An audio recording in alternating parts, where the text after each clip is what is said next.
From the mysteries of the paranormal to time slips and quantum entanglement, these are unexplained phenomena that scientists blame on parallel universes. So let's start things off with ghosts. You probably didn't think I'd be starting off like this, but I think you could make a pretty good argument for paranormal stuff like this being a sign of possible parallel universe. Almost all of us have heard someone's first-hand account of having seen something, or feeling cold spots, hearing noises that don't seem to have a logical explanation. The usual explanation, aside from the ones made by skeptics, is that these are signs of hauntings, usually a dead person who's not able to fully cross over to the other side, so they remain in this limbo between the world of the living and the dead, tied to the places they once called home. But what if these so-called ghosts aren't actually spirits or souls, but glimpses into another universe? What if what we interpret as paranormal activity could be caused by parallel universes overlapping? Imagine it like looking through a frosted window. You can see movement on the other side, shadows and shapes, but they're not really there in the way we understand it. Maybe at times in certain places, the line between dimensions gets a little fuzzy, and you catch a brief glance into a parallel world. Instead of a ghost haunting you, maybe it's just a glimpse of someone from a different version of reality. Next, we've got time slips. Ever had a moment where you're sure you were somewhere, but everyone else insists you weren't, or vice versa? Now, if this happens to you a lot, definitely see a doctor before chalking it up to what some idiot online like me says, but if you've been cleared of any early signs of dementia, then maybe something stranger could be going on. Some people think these experiences could be linked to parallel universes, the idea being that we can sometimes slip between timelines. One minute you could be at a party, the next you're back home, but with no memory of how you got there. Or you might be walking down a street and suddenly the surroundings look completely different, like you've been dropped into a past version of your city. This sounds pretty ridiculous, and I can't say that I've ever experienced anything like this, but some people say they have. You can find stories like this all over places like Reddit. Not that you should believe everything you read online, but even if a small handful of these stories happen to be true, that is pretty strange. Some people think time slips could happen when two timelines briefly overlap, and your consciousness gets caught in this switch. You're still you, but somehow you're seeing a different version of events, like a time traveler who doesn't even know that they're time traveling. Now let's talk about something a bit more sciencey, quantum entanglement. This is a phenomenon where two particles become linked in such a way that when something happens to one, the other is instantly affected, no matter how far apart they are. Yes, this really does happen, despite the fact that what I just described doesn't seem to follow the rules of space and time. It's as if the particles are somehow aware of each other across these vast distances. We still don't know exactly why this happens, and if you wanted to make the argument, which I am, it could possibly point to, at the very least, a glitch in the Matrix, similar to the parallel universes theory. A glitch in the Matrix meaning that the world around us is an illusion created by who knows what. Point is, our universe may just be one of many. Could we exist in this complex web of overlapping universes where every now and then one of the strands twitches in a way we don't understand, causing a mysterious and unexplainable phenomena like this? Alright, let's talk deja vu. Sure, this gets talked about a lot, but for good reason. It's pretty disconcerting. Every time it happens, it throws me off. I'm always left with this uneasy, existential dread for about 30 seconds before I get on with my day, but it's this brief reminder that despite everything science tells us, and as clear as the world seems at face value, there are a lot of things we just don't understand. It's eerie, but kind of humbling. How can we be experiencing a sequence of events so specific that we logically know that it's the first time we've lived it, and yet somehow there's this feeling in the pit of our stomach that, no, we've been here before, seen this play out. It's not a memory, more like something you've seen in a dream, maybe? It's vivid yet hazy at the same time. There are tons of theories on deja vu. One being that you have lived the exact moment, but in a different life. That time either runs in a constant loop, or a parallel universe running right along our own briefly overlaps and gives us that strange, uncanny feeling. Think of it like your brain momentarily accessing memories from a different version of yourself, one who's living a slightly different life, but maybe in this other version you did something exactly like what you're doing right now, and for a split second your brain glitches and pulls that memory into the current moment. You're living in the present moment, but your mind receives a kind of signal from a different timeline. So I mentioned glitches in the Matrix a bit earlier, so I want to go into more detail on that. This one is very popular online. Glitches in the Matrix are when people claim to experience weird moments where reality seems to glitch out. Like say you notice what looks to be the same person walking by twice in a row, or objects appearing or disappearing out of nowhere. Just weird stuff like that. Almost like a video game that's failing to render things correctly. The idea here is that we could be living in a simulation, and every so often, the code that runs the simulation gets a little wonky. But to take it a step further, what if those glitches aren't just errors in a simulation, but signs that our universe is brushing up against another one? In theory, if parallel universes do exist, we could occasionally get a peek into them or experience moments where the fabric of space-time bends. Could be as simple as noticing a repeating pattern in your day, but your brain can't quite reconcile with what you know of reality. It's like your system glitches out because it's trying to process something from another universe that doesn't quite match up with your version. The experience of missing time. This one is a classic, especially when it comes to UFOs. There are tons of stories and cases of people driving around a desolate road late at night when they see a strange light in the sky, and then all of a sudden, hours, or sometimes even days have passed that they just have no recollection of. Missing time. Could this phenomenon be connected to parallel universes? Well, the theory is that these abductees may have actually slipped into another timeline. As for whether aliens are involved or not, who knows? Point is, something could shift in the fabric of space-time and your consciousness jumps into a new version of reality, leaving this gap in your memories. It's not so much that time was stolen from you, it's more like you temporarily just moved into another timeline, and when you returned to your own, it felt like you lost those hours. Quantum tunneling is a very bizarre phenomenon where particles can move through barriers that should, according to physics, be impossible. Picture it like a ball traveling through a solid wall instead of bouncing off it. Yes, this does happen, but the science is very hard to explain. Again though, parallel universes, could they play into this? Could particles be tunneling from one reality to another? Instead of just interacting with the particles in our universe, these particles might slip through some sort of portal into another reality. This could help explain some of the bizarre stuff we see in our world that doesn't really make sense. Random moments where the laws of physics seem to just not apply. When it comes to parallel universes, the rules we know might not work the same way, and particles that can tunnel through different dimensions, well, that could be the key to how those universes are crossing paths, even if we don't always notice. Alright, let's switch gears, head up into space. We've got all kinds of mysterious things out there. Strange lights, unexplained radio signals, objects that don't behave how we expect them to. Of course, you know where I'm going with this one, but even some scientists wonder if some of these things could be evidence of parallel universes. Take the WOW signal, for example, an unexplained radio signal detected by astronomers back in 1977 that lasted for about 72 seconds and then disappeared. No one knows where it came from or what caused it. Some think it could have come from a parallel universe, trying to communicate with ours. And yes, it sounds pretty far-fetched, and maybe it is. Maybe there's a much more mundane explanation, but also consider just how vast and mysterious space is, and how little we really understand of it. Looking at it that way, the possibility of another universe interacting with ours in some way seems pretty plausible. Every so often we hear about things that seem to appear out of nowhere. Like maybe you're in your living room, you find a book on your coffee table that you're pretty sure you didn't buy, or maybe you swear you put your keys in one place but you find them sitting in a completely different spot and no one moved them. Or the reverse, objects just disappear without a trace. Can most situations like this be chalked up to our brains just sucking at remembering things sometimes? Sure, but could there also be something else going on in very rare cases? One theory is that this could be the result of objects slipping in and out of parallel universes. Say you leave your socks sitting on the edge of your bed, but when you turn around to grab them, they're nowhere to be found.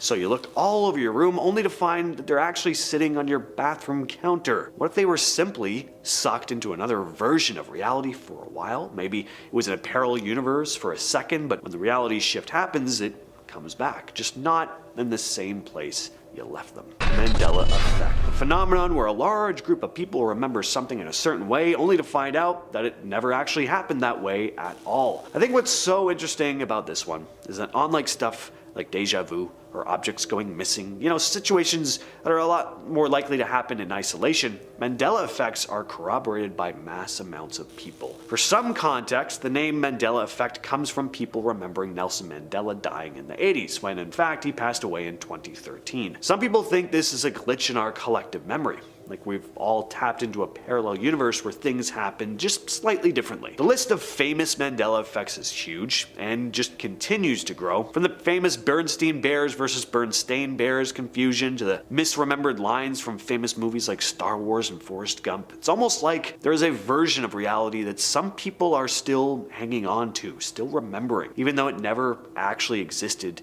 in our timeline. Again, are these just examples of our collective memory not being the most reliable, or could we just possibly be momentarily connecting to another universe where things unfolded just slightly differently? From strange anomalies to mysterious locations, we are taking a trip to another universe. The Bermuda Triangle is the mecca when it comes to mysterious disappearances and rumors and urban legends, so of course it had to make it onto this list. The triangle, which sits in between Florida, Puerto Rico, and Bermuda, earned its deadly reputation starting back in the 1970s. Since then, there has been about 80 aircrafts and 60 boats that have gone missing in the triangle, which only fueled rumors that there was some sort of force or supernatural cause that was making this area one where people would often go missing. There have been intense electrical forces and tunnel-like clouds reported in the triangle, which some believe is the cause for the disappearances. Some others believe it's weather patterns, some believe it's the entrance to a parallel universe or a place where aliens like to abduct their victims, and some people like to dismiss the idea that there's any sort of mystery at all. At this point, exactly what is going on with the Bermuda Triangle remains a mystery. In our number 9 spot today, we have the Oregon Vortex. Just off of Interstate 5 in southern Oregon lies what is called the Oregon Vortex. According to local legend, it is said that this area and the strange and mysterious stories surrounding it aren't just modern legends, but that perhaps it stems back further. People have said that the stories of the Oregon Vortex actually stem back to when Indigenous Americans referred to it as the Forbidden Land. It is said that during these times, people traveling on horses would often find that their horses would be refusing to go into the area, so clearly something strange was going on in there that was spooking the animals. Scientists have speculated that the land might contain some kind of crossed magnetic lines that produce some sort of force field, but whatever it really is, the place is truly strange. Things appear very differently here. It's sort of like an optical illusion. The area is basically a parallel universe in itself. In our number 8 spot today, we have the Challenger Deep. The Challenger Deep is the deepest known point in our ocean, around 10,900 meters deep. It is located in the Pacific Ocean in the southern part of the Mariana Trench, and because of its location, lack of light, and immense pressure, it hasn't been explored very much. The extreme environment has certainly set up for there to be a whole host of species that we know absolutely nothing about, but it is not an area that can be easily explored by humans. The Challenger Deep has only been visited 4 times, and only for short periods of time, so there is so much more that is waiting to be uncovered at this deep, dark part of our ocean, and I don't know about you, but I feel like there are insane amounts of ocean creatures that could fully be aliens. They are so strange and interesting and unique, so who in the world knows what really lurks down there. In our number 7 spot today, we have Point Nemo. I'm sure there's a few of us out there who dream of time alone, away from other people, and Point Nemo is exactly that. It's like a parallel universe where if you were to visit, you'd feel like you were the only person on Earth. This is the most remote location on Earth. It's officially known as the oceanic hole of inaccessibility because it is the furthest point away from land. This area is surrounded by more than 1,000 miles of ocean in every direction. There are obviously no humans who live even close to Point Nemo, which is why it is called that in the first place, Nemo being Latin for no one. This location is so isolated that the closest people to Nemo aren't even on this Earth. Since the inhabited areas closest to the point is over 1,000 miles away, the humans aboard the ISS are way closer than anyone on land. Truly just wild. Kind of sounds like a dream, kind of sounds like a nightmare. In our number 6 spot today, we have Kawah Ijen. Located in Indonesia, this is one of the most remarkable and interesting places on Earth. Firstly, this active volcano emits hot, flammable, sulfurous gases. These gases ignite as they enter the oxygen-rich atmosphere of Earth, and this causes them to burn with a stunning blue flame. Further scientific processes also allows for there to be a flow of molten sulfur that also has that same striking blue flame. At night is really when you get quite a show from this coloring, as it quite literally looks like like a flow of blue lava. The other incredible thing about this location is that there is a 1 kilometer wide caldera that is filled with turquoise blue water. The water color, while it looks gorgeous, is a result of extreme acidity as well as a high concentration of dissolved metals. It is an astonishing place to look at and really is quite magnificent. In our number 5 spot today we have the Devil's Kettle. This area is said to hold one of Minnesota's greatest mysteries. As the Brule River flows through in order to make its way toward Lake Superior, there is a point where it makes an 800-foot drop in 8 miles. Because of this journey, through time, waterfalls have been created as the water erodes the rocky terrain. One waterfall in particular is the one that we want to talk about today. The stream splits into two as it falls over the edge. One of the two streams flows exactly how you would think it does, while the other is a little more mysterious. On this side, the water rushes into a cavern that seems to go nowhere. The cavern never fills up somehow, but no one can figure out where the water is going. It's a strange phenomena that has resulted in the fall gaining the nickname the Devil's Kettle. It is said that people have tried to place things in the water that might help show them where the water is flowing to, but despite these efforts, the items were just never seen again. In our number 4 spot today we have the Pyramids of Giza. One of the most mysterious places on Earth has to be the Pyramids of Giza. I mean, how? For centuries people have wondered and tried to find answers as to how they were built at all, let alone with limited resources and without the use of modern technology. And they've been around for the last 4,000 years, so the durability alone is outstanding. This alone is the source of much mystery, but that's only the outside of them. What lies on the inside might just be even more so. The Pyramids of Giza, especially the Great Pyramid of Giza, were believed to have been built as tombs for rulers and other wealthy people. That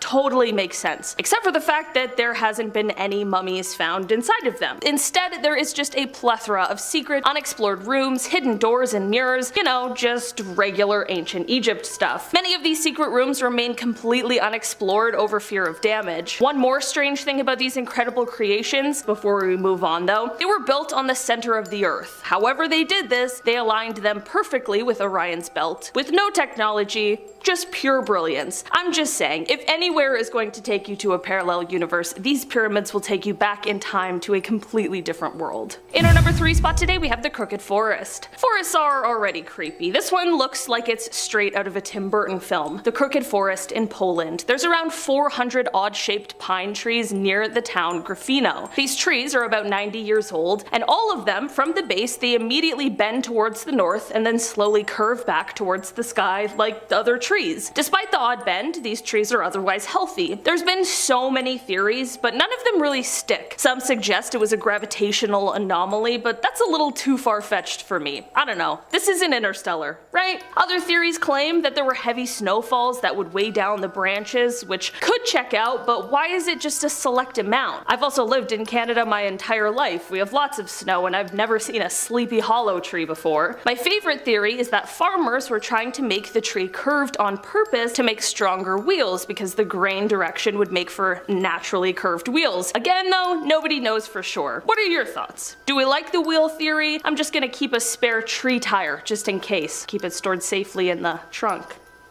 Okay, jokes. I'm funny. In our number 2 spot today we have the Catatumbo River. Basically, in western Venezuela, right over the Catatumbo River, there are these insane, intense lightning storms, and it's a complete atmospheric phenomenon. This lightning occurs 140 to 160 nights a year, 9 hours per day, and from 16 to 40 times per minute. That is absolutely insane. That is so much lightning. Another thing that's so fascinating about this lightning is that it is colorful, and it doesn't produce any thunder. The lightning does change its frequency up from time to time, and at one point it stopped for a few weeks, and people thought that maybe it was going to have been exhausted forever, but that changed when the lightning came back, putting it right back on our list of mysteries that we just can't quite figure out. Many people have studied the lightning, trying to figure out how exactly it has been created and what makes this phenomena what it is, but we just aren't quite sure yet. And finally, in our number 1 spot today, we have the Reverse Waterfall. This mysterious and strange location is another one that comes from India. Here there is a waterfall, but it's got a catch. While we all of course expect to see water cascading down, wrong when we think of a waterfall, this strange location instead sees the water moving towards the sky. Some people believe it's because of some anti-gravitational force, others think it's due to the heavy air pressure, and I'm not a scientist, so I'll let you decide. While this is certainly quite a strange place, it also definitely delivers when it comes to beauty. In our number 10 spot, we have coconut tree grub.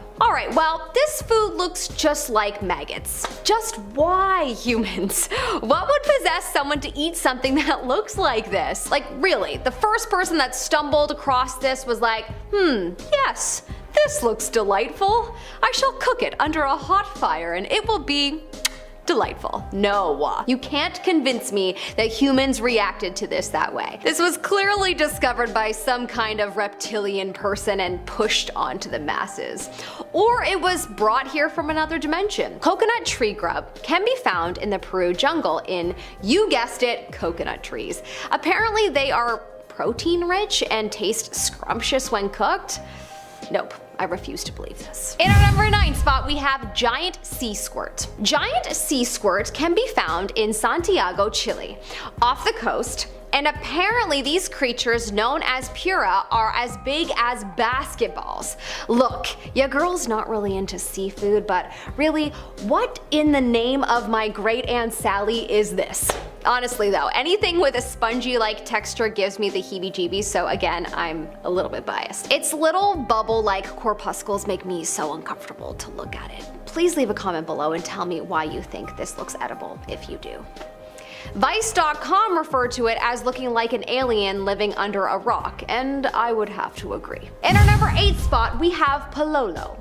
Not sure I understand why anyone would eat a worm-like creature in the first place, but alas, humans still do, and I shall continue to be dumbfounded. Pololo are little worm-like creatures with lots of legs that honestly give them an alien-like look, of course from the sea. They're basically worms from another dimension. They can be blue or brown in color. They come out of the coral reefs every few years or so when the conditions are right, and when they do, they are apparently treated like a delicacy to the people along the coast of Samoa, where they are usually found. People apparently eat them raw, saying that they taste like liver fermented in salt water. Come again? How does that sound appetizing to anyone? I don't understand. People also eat them sauteed or on bread. Yeah, I'll pass, thanks. In our number 7 spot, we have horse rib and rectum sausage. Yes, you heard that right. In Kazakhstan, the people eat horses, and I must conclude that it's possible that they are not from our dimension. I mean, certainly not our continent, because I don't know any people that eat horses here. Although I don't leave my home very often, so I may be very ignorant. Apparently the people of Kazakhstan don't like to waste any part of the animal, so they eat everything from the mane to the rectum. One of their known dishes, a sausage made from whole pieces of rib meat from the horse, seasoned with salt and pepper, and then stuffed with casings from the horse's butt, and it's dried to cure. Apparently it is a very normal dish in Central Asia. One that I will probably never try. In our number 6 spot, we have the sea cucumber. The sea cucumber looks like it would be food for another species, let alone for humans in this dimension. I could also imagine another parallel universe where the animals and plants on land are just too dangerous to eat because we've infected them with all of our nuclear testing, that we have to resort to eating that which is deep in the ocean, and so therefore, then we have to resort to eating sea cucumbers instead of regular cucumbers. Hopefully that doesn't happen because something tells me it probs doesn't taste the same. The sea cucumber is found off the waters of Sitka, Alaska. Apparently you just throw it on a wok and pour some soy sauce on it and we're good to go, honey. There's so many different pictures of it that it looks like it can appear in many different ways, but most frequently, to put it bluntly, it kind of just looks like a giant turd.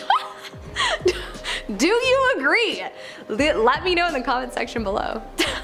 In our number 5 spot, we have tarantulas. The people of Cambodia eat tarantulas. They must not watch any Hollywood movies, and fair enough, they probably have their own entertainment with their own brand of propaganda, but holy moly is this terrifying. They eat giant tarantulas, y'all. Apparently when cooked properly, they can be as good as lobster, as hard as that is to imagine.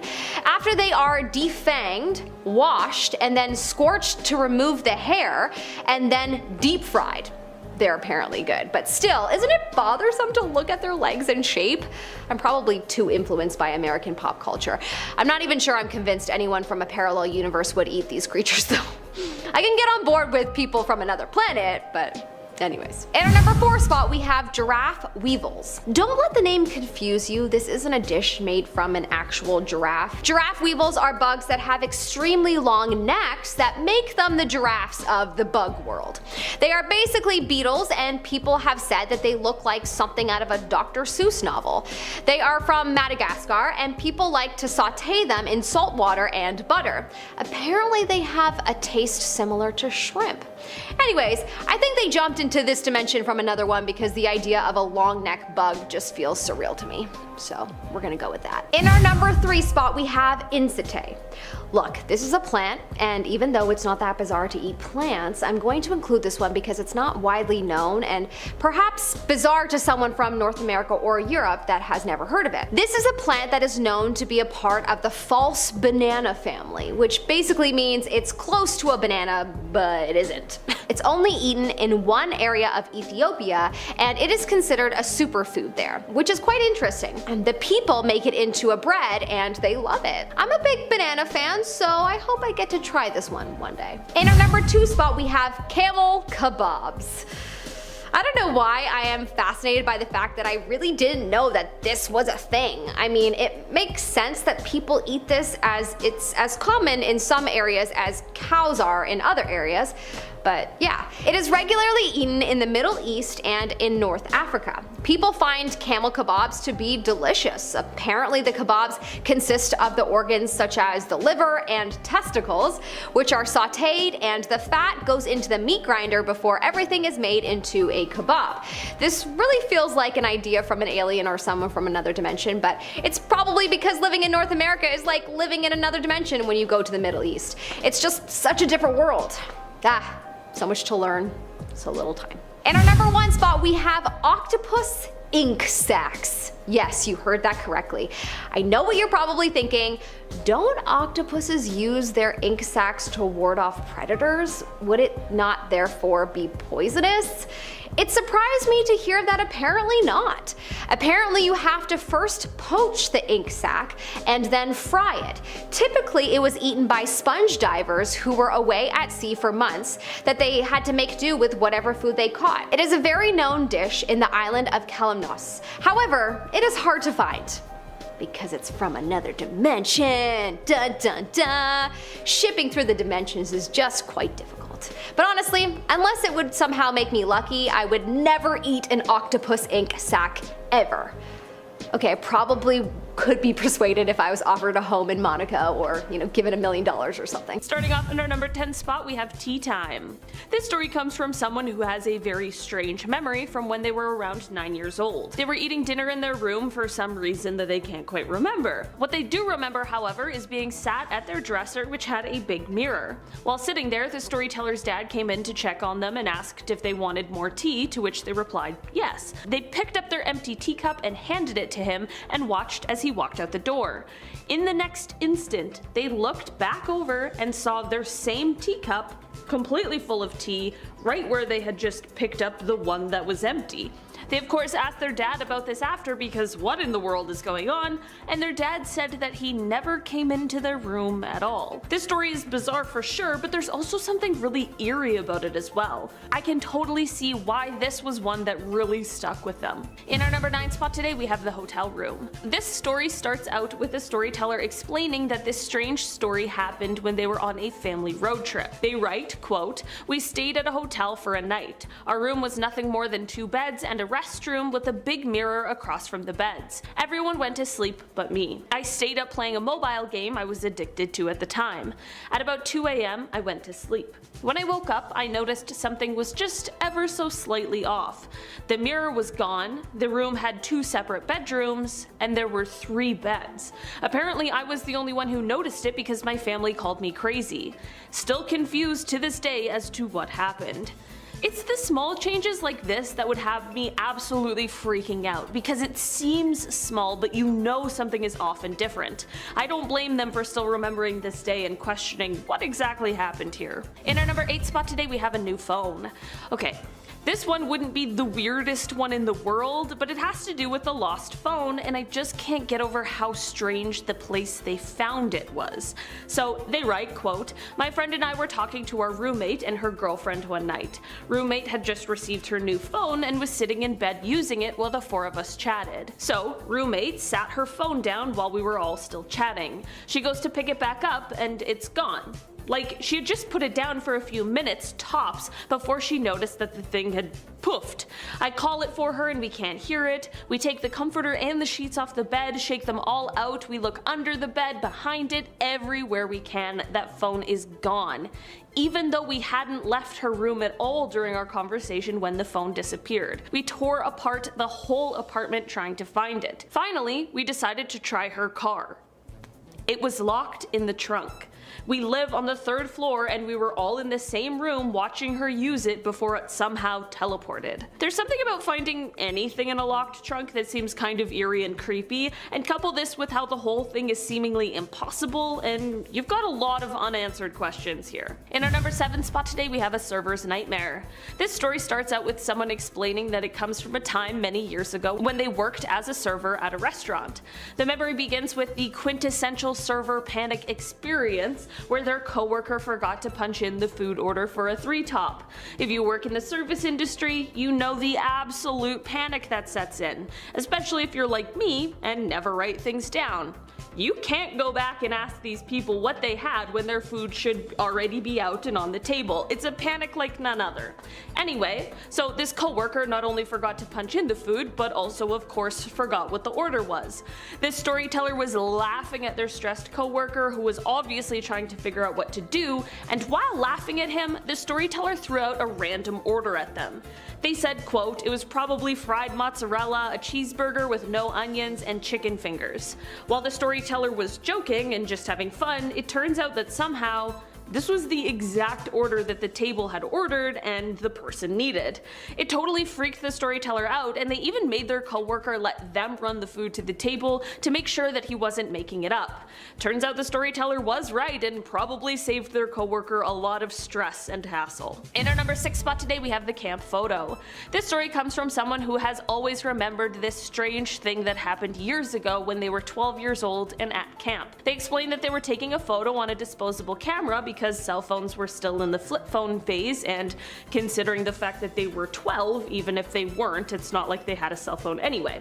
So with this disposable camera, they were taking a picture of 2 of their friends that they had made while at camp. This is all fine and well, of course, and honestly very cute, but it's what's seen in the photo that really has stuck with this person. They explained that in the photo, one of the friends appears twice in 2 entirely different poses. They explain that it still weirds them out every time they come across it. In our number 5 spot today we have Employee of the Month. This story comes from someone who almost had a premonition of sorts. They explain, quote, I was sitting in my office one day when my desk phone rang, and it is my undersheriff asking me to bring him all of the reports, dispatch logs, any documentation reference to a specific case, so I get it all together and start towards his office. I meet him in the hallway and hand him the paperwork. He asked me what it was. I told him it's the blank documentation you asked for. He then swears he never asked me for it, that he had just arrived and had not called my office. He was on his way down the hall to ask me to get it together. I mean, at the very least I hope he gave this person a raise, because while this certainly was a weird experience, that's also the most efficient employee I've ever heard of. I hope that's not the new work standard though. Like, what do you mean you didn't anticipate my needs? In our number 4 spot today we have the repeater. This story is one that only lasted for about an hour, but it definitely was a strange and confusing hour for the person who experienced it. Basically, it started when they were watching TV with friends and they ended up landing on some sort of old 80s movie that they used to watch many years prior but hadn't seen in quite some time. All of the dialogue from the movie came flooding back to them and they remembered what each character was going to say next. Not so weird, our brains work in mysterious ways. This, however, seemed to open some sort of gate, because when they changed channels and were trying to find something new to watch, this person was now able to recite every line of dialogue prior to it being said, as if they had memorized it all, but this time it was with shows they had never seen before in their life. This then translated into them being able to predict what their friends were about to say right before them saying it. Again, this strange effect only lasted for about an hour before things returned to normal, but what a strange hour that would have been. In our number 3 spot today we have the inside scoop. Maybe this is a parallel universe story, or maybe this person is just a bit of a clairvoyant or something of that nature, but whatever you want to call it, this story is definitely a weird one. They write, quote, "Sometimes I'll be talking to someone I've never met and very specific facts about them will pop into my consciousness out of nowhere, like this person had a golden retriever that died in 2009. Then they'll inevitably bring up the fact that I mentioned without me saying anything first, sometimes seconds later, sometimes years. This would be so strange and also so hard to navigate. You'd have all these things you seemingly happen to know about this person and now you have to avoid bringing them up until they do. It's like knowing someone's secret. That would be really weird. If you had this sort of ability, would you tell people or would you keep it to yourself?" In our number 2 spot today we have the wake up call. This story comes from someone who is explaining a very scary moment that their brother experienced that is kind of unexplainable. They start off by saying that it doesn't seem as though their mom believes this story, but they definitely do. Most of that is because they saw their brother after this incident and could definitely tell that something had seriously spooked him. They write, quote, "He was sitting in the passenger seat driving home alongside my mom. A bright green car swerved and hit them, knocking bits and pieces of glass into his arm. He jolted awake afterwards, just in time to see the green car pass them. He claimed he felt the marks the glass left afterwards too." So basically, this guy might have somehow been in a reality where this accident really did happen, and then was able to jump realities to one with a better outcome. Or perhaps he was just temporarily transported to the other one before jumping back into this one. The possibilities really are endless when it comes to the multiverse, and I can totally understand how an experience like this would have somebody pretty shaken up. Whatever really happened here, I'm just glad that this person somehow ended up in the timeline where everything is a-okay. In our number 1 spot today we have the boiler repairs. This story is a bit of a longer one, but it's so strange and truly like nothing I've ever heard before. It absolutely shocked me. This person wrote, quote, "This didn't happen to me, but to my dad. He works for a heating and air conditioning company, so he often has to go out to people's houses to fix things. About 5 years ago he told me he had a bizarre dream where he went on a call to an elderly woman's house. He'd never seen the house or this woman before, but he said it was bizarre because of how realistic the whole thing felt. He fixed her boiler in the dream, chatted for a bit, and then left. About a week later his company gets a call from an elderly woman needing her boiler fixed. They sent my dad on the job. When he arrived, he said it was the exact same house from his dream and the same old lady. He knew her name before he even had to ask, and knew his way around the house without having gone inside yet. When she opened the door, she said, 'Hi Gary,' and when he asked how she already knew his name, she said she had a dream last week that her boiler broke and that my dad is the one who came to fix it, so she just knew that would be his name. Two complete strangers never having met each other had the exact same dream that they would meet each other, and they did. The whole thing is so crazy. That would be so strange, but also so cool. It's almost like they were destined to meet each other in some way. Honestly, the unexplainable can be terrifying, but it can also be kind of nice and cool and truly mystifying. All I want to know now is if Gary and the elderly woman kept in touch. Starting off this countdown, we have the deck of cards.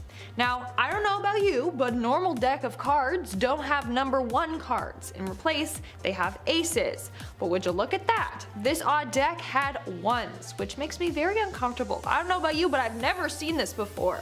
If we're playing Go Fish and you whip out a 1, I'm leaving, I'm sorry.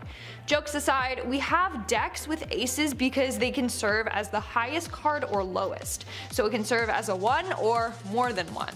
That's why we don't have ones, according to Google, don't quote me. So I don't know where this person got their cards from, but it just seems wrong. In our 9th spot today, we have the knockoffs. Sometimes brand name pieces can be expensive and we want the same or similar item but cheaper. That's where knockoff brands come into play. Take a look at these cereals. They're so similar, yet so different. So we got Cocoa Rice instead of Cocoa Puffs, we got Honey Nut Crispy Oats instead of Honey Nut Cheerios, Fruit Rounds instead of Fruit Loops, Marshmallows and Stars instead of Lucky Charms, Cookies instead of Cookie Crisp, and lastly, Kids Crunch instead of Captain Crunch. Now if I saw an aisle filled with those, I think I was transported to another universe. In our 8th spot today, we have the map. Now let's get to a serious one. In 1929, a group of historians discovered something pretty strange. It was a map from 1513 written on the skin of a gazelle. It was created by a well-known admiral of the Turkish Navy. Well, what's odd is that the map included Europe and North Africa, the coast of Brazil, several islands, and even Antarctica, which was not discovered until 300 years later. Not only that, but it was said that Antarctica was not covered in ice. The last time that occurred was more than 6,000 years ago. So this whole thing just doesn't make any sense. How did this man map a continent that's been covered by ice for the last 6,000 years? Maybe he's from a parallel universe, or maybe the map is. In our 7th spot today, we have the stop sign. Again, another item that just makes me uncomfortable. Someone decided to create a lowercase stop sign, and it looks like it's like stop, no, just stop. Like it's too gentle. As a wise movie once said, no, stick to the stuff you know. It's better by far to keep things as they are. Don't mess with the flow. Stick to the status quo. If you know what movie that's from, I automatically love you. But maybe this person was driving around in another universe. Who knows? In our 6th spot today, we have the Oumuamua artifact. Hopefully I pronounced that right, because in another video I didn't, so now I'm changing the pronunciation. Let me know if I get it right, just be gentle, folks. In 2017, this object was found flying by in our solar system. Now it's quite weird. It looks like a space rock, but it's not a comet or asteroid. It's too small and oddly shaped to be an asteroid. This thing is long. In fact, this is now the most elongated known space object. Not only that, but astronomers were shocked by the condition of it. Astronomers thought that the first space rock to enter our solar system would be a ball of ice and rocks like a comet. But this isn't one. Now, not only is it not shaped like one, but there's usually a cloud of dust and gas surrounding comets, and this object just doesn't have that. But before scientists could study it too much, it left our solar system. All we know is that the strange object came from another solar system.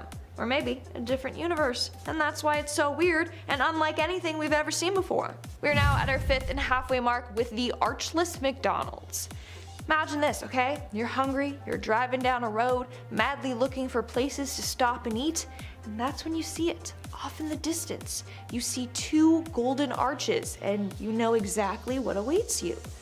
The one and only McDonald's. Except whatever universe this is in, McDonald's only has 1 arch. Like hello, it's not Nick Donald's, it's Mick. So stop, okay? Or maybe someone messed up with the designing this restaurant, I don't know. Also, since when does McDonald's sell just bags of ice? Like look at the sign, bag of ice, $1. I mean it's a steal nonetheless, but still, that's odd on its own as well. In our 4th spot today we have the Ulfbert sword. Now this is something scientists like to call an out-of-place object, and that's because the sword dates back from around 800 to 1000 AD, which is shocking since they didn't have technology to make such swords back then. Swords like this were made 800 years later during the Industrial Revolution. Not only that, but its carbon content is 3 times higher than other swords of its time. It also suggested that in order to make this sword, iron ore had to have been heated to at least 3,000 degrees Fahrenheit, okay? Again, they didn't have that technology to do that back then. So many people are perplexed. Well, there are a bunch of theories. One is that it was dropped by a time traveler, or 2, it might have come from a parallel universe. One that is far more advanced than ours. But let me know your theory in the comments below. In our 3rd spot today we have lost and found. A number of people on Reddit have shared stories in which they have lost something only for it to reappear in a place where it's impossible to. So let me explain. So one man said that he was with his cousin at Home Depot. Before they went in, the cousin grabbed his wallet, but he didn't have any pockets, so he asked the narrator if he could put his wallet inside his pocket so that he didn't have to carry it around. He agreed and he zipped it into his track pants. After shopping around at Home Depot for a bit, they went to check out, but his wallet wasn't in the track pants. So they retraced their steps thinking maybe it fell out, but nothing. So they decided just to go back to the car and return to the store later. When they got to the car, lo and behold, the wallet was on the dashboard. Which is wild because the cousin literally handed him the wallet and he zipped it into his pants. Now, one person believes that what happened was the universe glitched, and maybe in another reality, the man just left his wallet on the dashboard. Somehow, those universes merged, hence why the wallet was on the dash. Now, it's all confusing how this stuff works, but that's me explaining it the most basic way possible. In our second spot, we have the little dino-looking figures. In 1944, thousands of little dino-looking figures were dug up in Mexico. Only problem is that the pieces date back to 2500 BCE, a time when no dinosaurs were roaming around and people couldn't have possibly known about dinosaurs then. This is all according to scientists. So were there some other creatures that roamed the earth back then that we don't know of? Or is there a time-traveling paleontologist out there? Imagine that, like Ross from Friends also being a time traveler. I love that. I don't know, or the object is from another universe. And in our number one spot today, we have the ring. Now this next individual has a similar story to the Home Depot boys. So for her, she was washing the dishes one day when she heard a clink in her sink. Her ring that she took off when she was doing the dishes had slipped and fell into the sink and down the drain. Now, it was just a cheap one, so she wasn't too concerned. It wasn't like her wedding ring. So she decided to just go on about her day. In the end, she forgot that the ring was even there. That was until a week later when she was putting on her shoes and felt something poking her toe. She emptied out her shoe and her ring clanked to the floor. So somehow, the ring went from being in her sink drain to in her shoe. Someone explain that to me. I don't know, maybe house elves are real. Starting off this list, in our number 10 spot, we have the Hoya Bashu Forest. This dense woodland is located in the heart of Transylvania, Romania, which, as I'm sure you're well aware, already has quite the reputation for eerie and spooky things. The forest covers an area of approximately 250 hectares and is known for its unusual and unexplained occurrences, earning it the nickname the Bermuda Triangle of Transylvania. How convenient. The forest is known for its twisted and gnarled trees, which create a very haunting atmosphere, as well as the strange circular patches of land that dot the area known as Hoya, which some believe to be the result of UFO activity. The forest has also been the site of many alleged paranormal events, including ghost sightings, unexplained lights and sounds, and even disappearances, which is exactly why many believe it is a portal to another world. Some visitors to the forest who didn't disappear have even reported rashes, nausea, and feelings of anxiety afterwards. Despite its eerie reputation, the forest is also a place of immense natural beauty with a diverse range of flora and fauna. The forest is home to many rare and endangered species of plants and animals, including several species of orchids and woodpeckers. The forest is also rich in its history, as it is said it was once the site of a medieval fortress and was an important location during the Second World War. The area is also steeped in local folklore and legends, with stories of supernatural beings and witches who are said to dwell in the forest. All in all, this place is jam-packed with spooky stories, strange occurrences, and beautiful but haunting scenery. All the things that make it the perfect place to enter another world. In our number 9 spot today, we have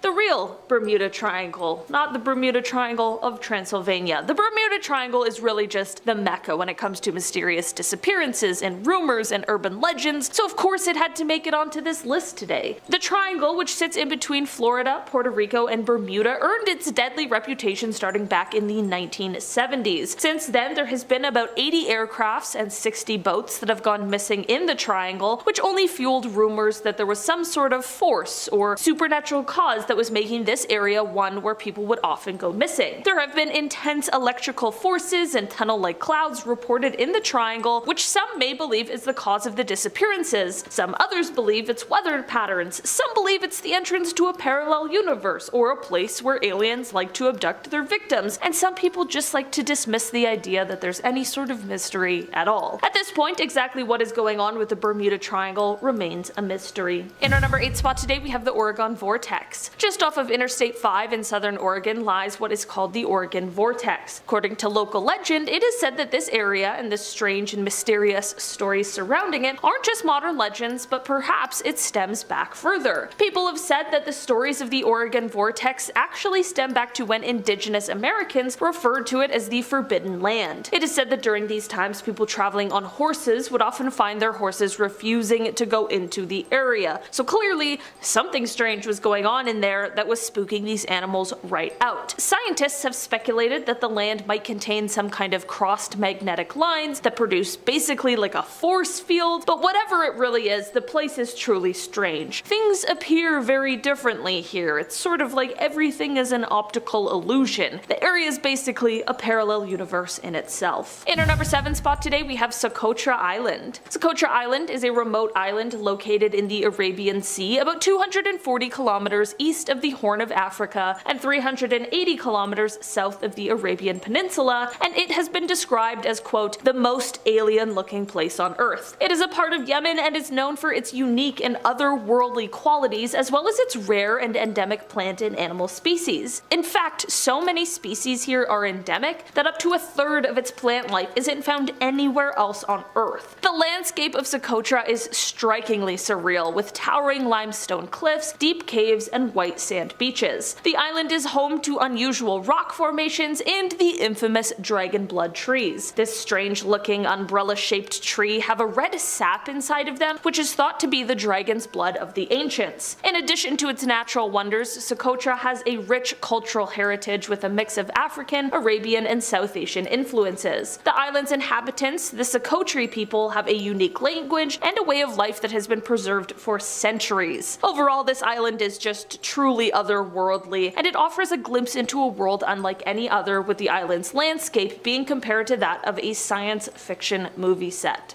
In our number 6 spot today, we have Salar de Uyuni. Salar de Uyuni is the world's largest salt flat, located in the southwest of Bolivia near the crest of the Andes. The area spans over 10,000 square kilometers and is characterized by a stunning otherworldly landscape. This peculiar place was formed by the evaporation of a prehistoric lake, leaving behind a thick layer of salt crust that stretches as far as the eye can see. During the rainy season, the salt flat becomes a giant mirror reflecting the sky and clouds in a breathtaking spectacle. It is truly unbelievable. It looks completely fake and is somehow super real. The unique terrain and climate of the area has also given rise to many unusual natural formations. The flat is dotted with small islands of rock and gigantic cacti, which serve as a haven for a variety of animal species. Yes, I said giant cacti. While this place is mostly devoid of life, plant or animal, that is safe for these cacti that can grow to be 12 meters or 39 feet tall. The area is also home to many active geysers and hot springs, as well as colorful lakes that are filled with flamingos during certain times of the year. In fact, in November, this place becomes a feeding ground for 3 South American species of flamingo feeding on local brine shrimps. These are the Chilean,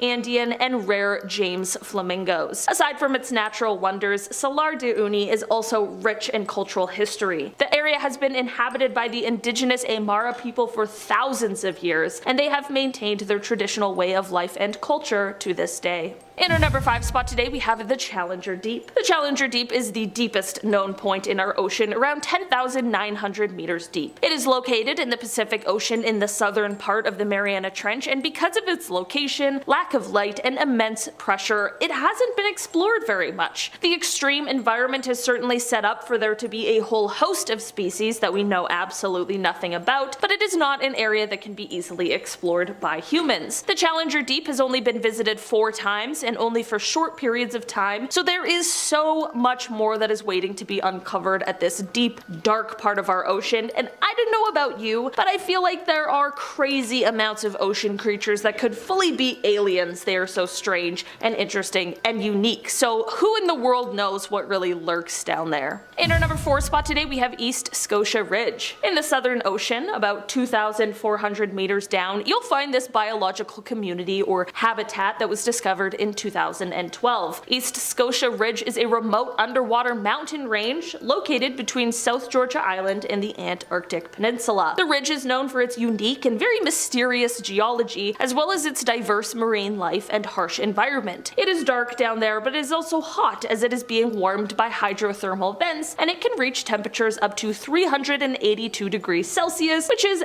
absolutely insane. Because of this dark, hot environment, of course we are going to find a whole bunch of new species that were previously unknown to us. Some of these species include a new kind of albino octopus, and also albino hairy lobster that's referred to as a yeti lobster, and apparently even a crab that uses its hair to grow a bacteria that detoxifies the water. Okay? Parallel universe, that's what I'm saying. In our number 3 spot today we have the Paris Catacombs. The catacombs in Paris are some of the most famous in the world. This is a place that holds the remains of more than 6 million people, and it's also the source of an insane amount of urban spooky legends. This ossuary was created originally in an effort to eliminate the overflowing of the city's cemeteries. To be honest, this place, after being built, was mostly forgotten, but during the 19th century it became a novelty place for concerts and private events, which is certainly macabre. After some renovations and construction, they became open to the public in 1874, and they have been the source of much mystery ever since. These catacombs are expansive, with most of them being blocked off to the public, which begs the question, why? In 2009, there is said to have been a video camera discovered inside the catacombs with footage that showed an unidentified man dropping the camera in fear of something that's also unidentified before running away into complete darkness. I'm just saying, although the catacombs sees a ton of visitors every year, I'm not convinced that we know all of what's going on down there. And I don't want to know. Keep your secrets. In our number 2 spot today we have the Moval Cave. This cave is located in Romania, just a few kilometers from the coast of the Black Sea, and it was first discovered in 1986. This cave has been isolated from the outside world for millions of years, and basically everything that goes on inside of it is different than what we are used to. The cave life is not based on photosynthesis and rather chemosynthesis. The level of oxygen in the cave is around a third of what is normally found in the atmosphere, and of the 48 species found in the cave, 33 of them were endemic to just the cave. This cave looks absolutely terrifying, but thank goodness for the brave scientists who don't let that get in the way, because as scary as it looks, it is just as, if not more amazing to be able to hear about what exactly this cave holds. In our number 1 spot today we have the Zhangjiajie National Forest Park. This stunning nature reserve is located in the Hunan province of China, and it spans over 11,000 hectares and is known for its towering sandstone pillars and breathtaking natural scenery. The park is characterized by its unique and otherworldly landscapes, which includes thousands of the tall sandstone pillars that rise up from the ground. The pillars are often shrouded in mist, creating a very mystical and surreal atmosphere. Visitors can explore the park's many hiking trails, which wind through dense forests and lead to stunning lookout points, including the famous Avatar Hallelujah Mountain that inspired the scenery in the film Avatar.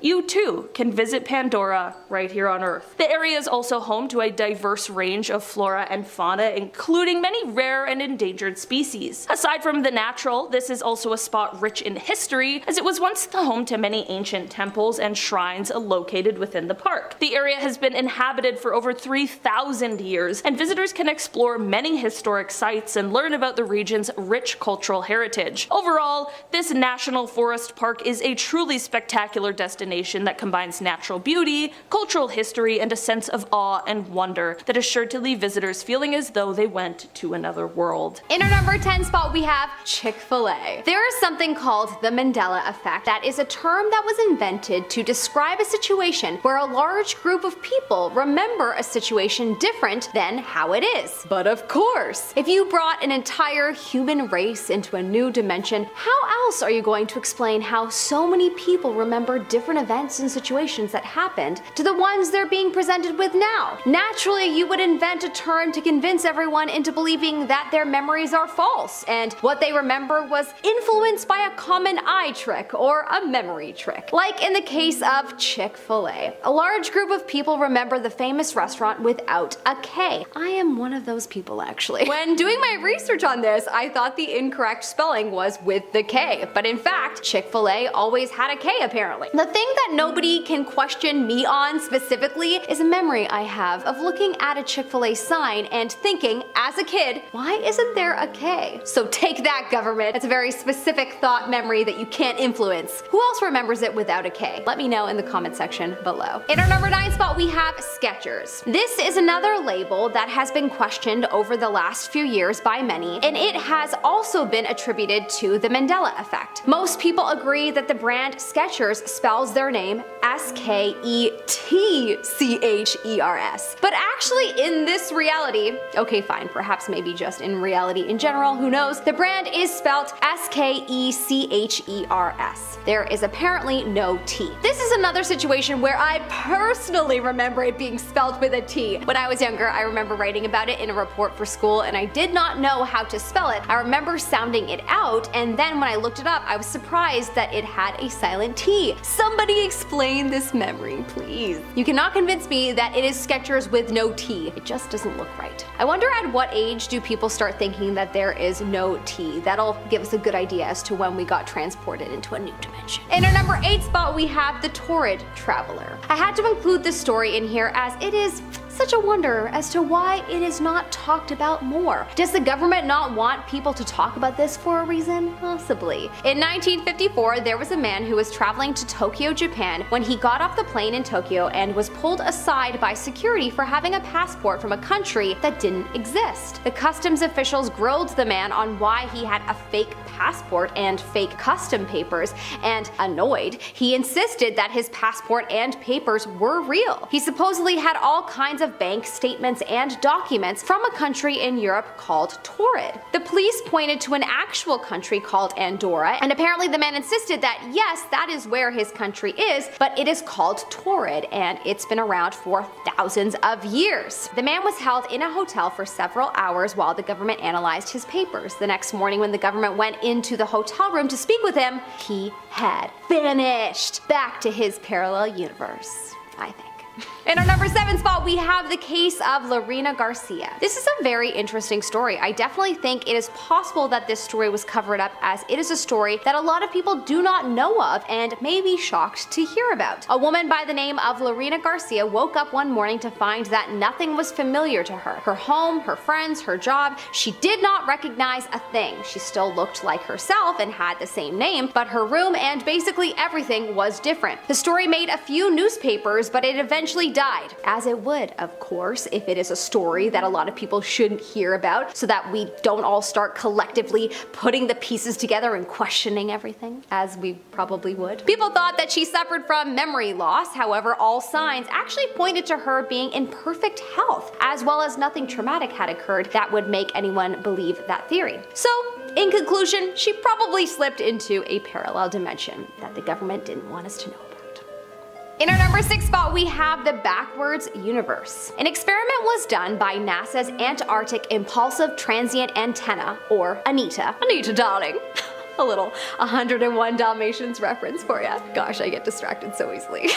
An experiment was performed high above Antarctica, where it was observed that there is a constant wind of high energy particles coming up from the Earth, and these findings showed scientists that these particles actually traveled backwards in time, which suggests a parallel universe. Quote, low energy subatomic neutrinos with a mass close to 0 can pass completely through Earth, but higher energy objects are stopped by the solid matter of our planet, according to this report. That means the high energy particles can only be detected coming down from space, but the team's ANITA detected heavier particles, so-called tau neutrinos, which come up out of the Earth. Is this proof of another backwards dimension? Some scientists, such as Peter Gorham, believe it is possible. In our number 5 spot, we have Star Wars. Luke. I am your father.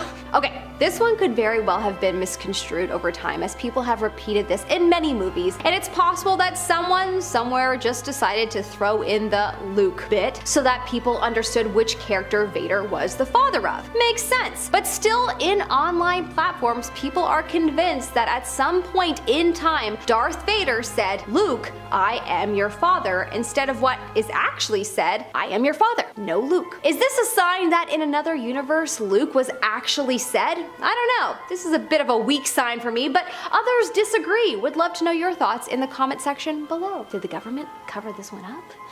In our number 4 spot, we have the triangle phenomena. The Bermuda Triangle, the Alaskan Triangle, the Nevada Triangle. These are all strange places that puzzle people around the world. These are places where planes and people have gone missing on many accounts. It could be a strange coincidence, but a lot of people believe that these disappearances are more likely a sign of a portal to another dimension. Perhaps these people and planes traveled through these portals and ended up somewhere else, as not a body or piece of the planes have ever been found from any of these places. There has to be some explanation. Either that, or it's a government special operation, or there's mythical creatures getting in the way. There are so many theories around these triangles, but the number 1 theory is that they are a sign of a parallel universe. In our number 3 spot, we have unidentified objects. Over the years, there have been a lot of unidentified objects that have popped up around the world that no one can explain. Archaeologists have discovered items that don't belong in areas that they are exploring, and at times there have even been objects that don't seem like they are a part of this world or from this world. A good example of this is a hammer that was found in London in the 1930s, and this hammer is said to be over 500 million years old. Wow, when humans weren't known to exist. There was also an object that was found that is a sort of stone-like computer that would have been from 2,000 years ago, and this object was found near a Greek island not too long ago. Many people believe these mysterious objects are traveling through dimensions and that they are a huge sign that there are universes that we are unaware of. What do you think? Let me know in the comment section below. In our number 2 spot, we have Area 51. Look, it is no secret that Area 51 is the most unusual place, and it is probably one of the most guarded places in the world. But why? The government's explanation is that it's a secret army operation place. Sure, okay. If we wanted to plan future attacks or train for future wars, we will definitely need a secret place to do those things. So that's a pretty good reason, and that's why it's believable to your average Joe that doesn't bother to look into it any further. But for the person that decides to look into some of the stories that surround Area 51, man, are there many. They might think otherwise. The most popular theory is that there is a parallel universe portal inside, as people in the surrounding area have reported disappearing and showing up in random locations. In our number 1 spot, we have the particle test. There is a large hadron collider that is the largest and highest particle collider and is 27 kilometers below the surface of the Earth, aka in an underground facility between the France-Switzerland border. It was originally designed between 1998 and 2008 by CERN, the European Organization for Nuclear Research, as a collaboration project between 10,000 scientists and hundreds of labs and universities from over 100 different countries. It is believed that the purpose of this device was to create a black hole in reality, which may take us to a parallel universe. Regardless of what they were actually doing, they did stumble across something pretty crazy. Apparently, the scientists threw a bunch of particles around at crazy speeds and noticed that the particles disappeared for a moment, and they were able to measure how long the particles disappeared for. From this experiment, it has been assumed that the particles traveled to new dimensions or planes of existence when they disappeared. One of the scientists at CERN by the name of Aurelian Barau has even said, "The multiverse is no longer a model. It is a consequence of our models." Well, sounds like proof to me. The government's gotta do a better job at hiding this. Coming up at our number 10 spot, we have cosmic inflation. The first half of this list is gonna be some scientific explanations for parallel universes, but don't worry, the science won't get that complicated because then I wouldn't be able to understand it either. First, let's start off by talking about the theory of eternal inflation. This is the idea that ever since the Big Bang, the universe has been rapidly expanding or inflating, and different parts of the universe have been inflating at different rates. This This means that there are some sections of the universe that haven't really connected up with the rest, yet creating a sort of bubble universe. While our own universe has inflated enough to breed galaxies and stars and physics and science and whatever else, these other bubble universes are still in the process of creation. They have the potential to be the exact same to ours, or completely different from ours. Or maybe there is a you in one bubble universe that didn't get that bad haircut that you still really regret. One time, my mom cut my hair like Marilyn Monroe. It was brutal. Coming up at our number 9 spot, we have mathematical constants. Similar to that theory is the fact that everything in our known universe can be explained with mathematical equations. Think the Pythagorean theorem. Scientists know that the structure of our universe can be broken down into our mathematical structure. Math, that is, as they call it, without human baggage. They believe that because of this, it is entirely possible to hypothesize that there are other universes out there that are based around different mathematical structures, each universe having their own laws and rules based off of the structure. So infinite mathematical structures means infinite universes, some being just slightly different and some being totally, completely different. Number 8, quantum leap. So yeah, I went down that rabbit hole I talked about and I discovered another TikTok. How fun, we love these, awesome. This quantum leap was obtained by Marian Valenza. She took to the social media platform to implore others to take the leap. You know, no more manifestation Mondays. The key to these quantum leaps is a hot shower. Yeah, a hot shower, how convenient is that? Thank God it doesn't suck, you know? Thank God it's not a cold ice bath or else no one would know. Valenza explains the first rule here. Number 1 is that you want to give yourself enough time because you don't want to rush this, obviously. You want to do this with intentionality, she says. Yeah, sorry I'm late, boss. I don't want to rush my hot quantum shower. You know how it is. He's like, oh yeah, classic. Next step is to literally visualize the water cleansing you so that it removes all your limiting beliefs, the negative thoughts that you have, all the things holding you back from stepping into your higher self. Visualize not currently being late for work. And then there you go, you're set. I'm gonna try this tomorrow morning. I'm just gonna have a hot quantum shower and arrive at 10:15. Number 7, Sleep Street. This one comes from username Oopsies. It's like oopsies, but with a bit more oh. Reoccurring dreams have never been so haunting. Forgot it's a dark list. Here we go. Ever since I was a teenager, I've dreamed about an alternate life where I go to university and work in a city that I've never been in. It started around when I was 16 or 17 and now I'm 25. It's super detailed where I go on hikes, I hang out with friends, I bike through neighborhoods and do mundane everyday life things. The university is outside of a major city and I'm always exploring nature, beaches, islands, all that jazz. Last night I was feeling sick and in return had one of the most vivid dreams I've had in a long time. I met someone and developed a deep relationship that felt incredibly emotional and real. Luckily I woke up right when I was trying to navigate Google Maps to drive to a park, so I remember the streets that we were on. The street was called Dutch Island Road. I never heard of it in real life, so I decided to look it up. The only thing that popped up was a rural area in Rhode Island. It wasn't exactly the same layout of the roads I remember on the map, but the nature and area looked eerily similar to what I saw while driving. I start looking around the area, clicking different locations, and I start to freak out on how everything looks just like in my dream. Mind you, I've never been to Rhode Island, but the weirdest part is that specific buildings in the Rhode Island University and Warwick area ones, those are the same ones that I saw in my dream all the time. I've always thought that my dreams are a glimpse of living an alternate universe, and I feel like this detail solidifies the potentiality of it being a reality. Thoughts? Too many big words. Those are my thoughts. Potentiality. I'm gonna start using that in the next list. You'll hear that from me in the future, for sure. Otherwise, so scary. Hope that goes away. Or doesn't? I don't know. Do you like it? I wouldn't like that. If I dreamt about an alternate life, I'm like, yeah, I actually have 2 jobs. It's exhausting. I never sleep. Number 6, good times, dad times. Coming from Reddit user Apprehensive Humor 55, they say, when I was young, from the ages of around 3 to 10, I was truly convinced I'd already lived a full life. I remember being around 40 years old with a wife and 3 kids, 2 boys and a girl, and then one day I just woke up as a child and my past was all just a big blur with random memories that would come to me here or there. I'm smiling because this is funny, but like it's so scary. This is my biggest fear, I think, in life. It made no sense. My parents said that I used to tell stories about when I was a dad and they would just laugh it off and be like, oh, that's your imagination, obviously. But deep down, I genuinely did have these strange memories of a past life. For instance, when I was 4 years old, my family went to Disney World, and the whole car ride down, I was telling stories about when I was a dad and I went to Disney World. Just a kid in the back seat with milk like, oh yeah, these roads. Still haven't fixed them.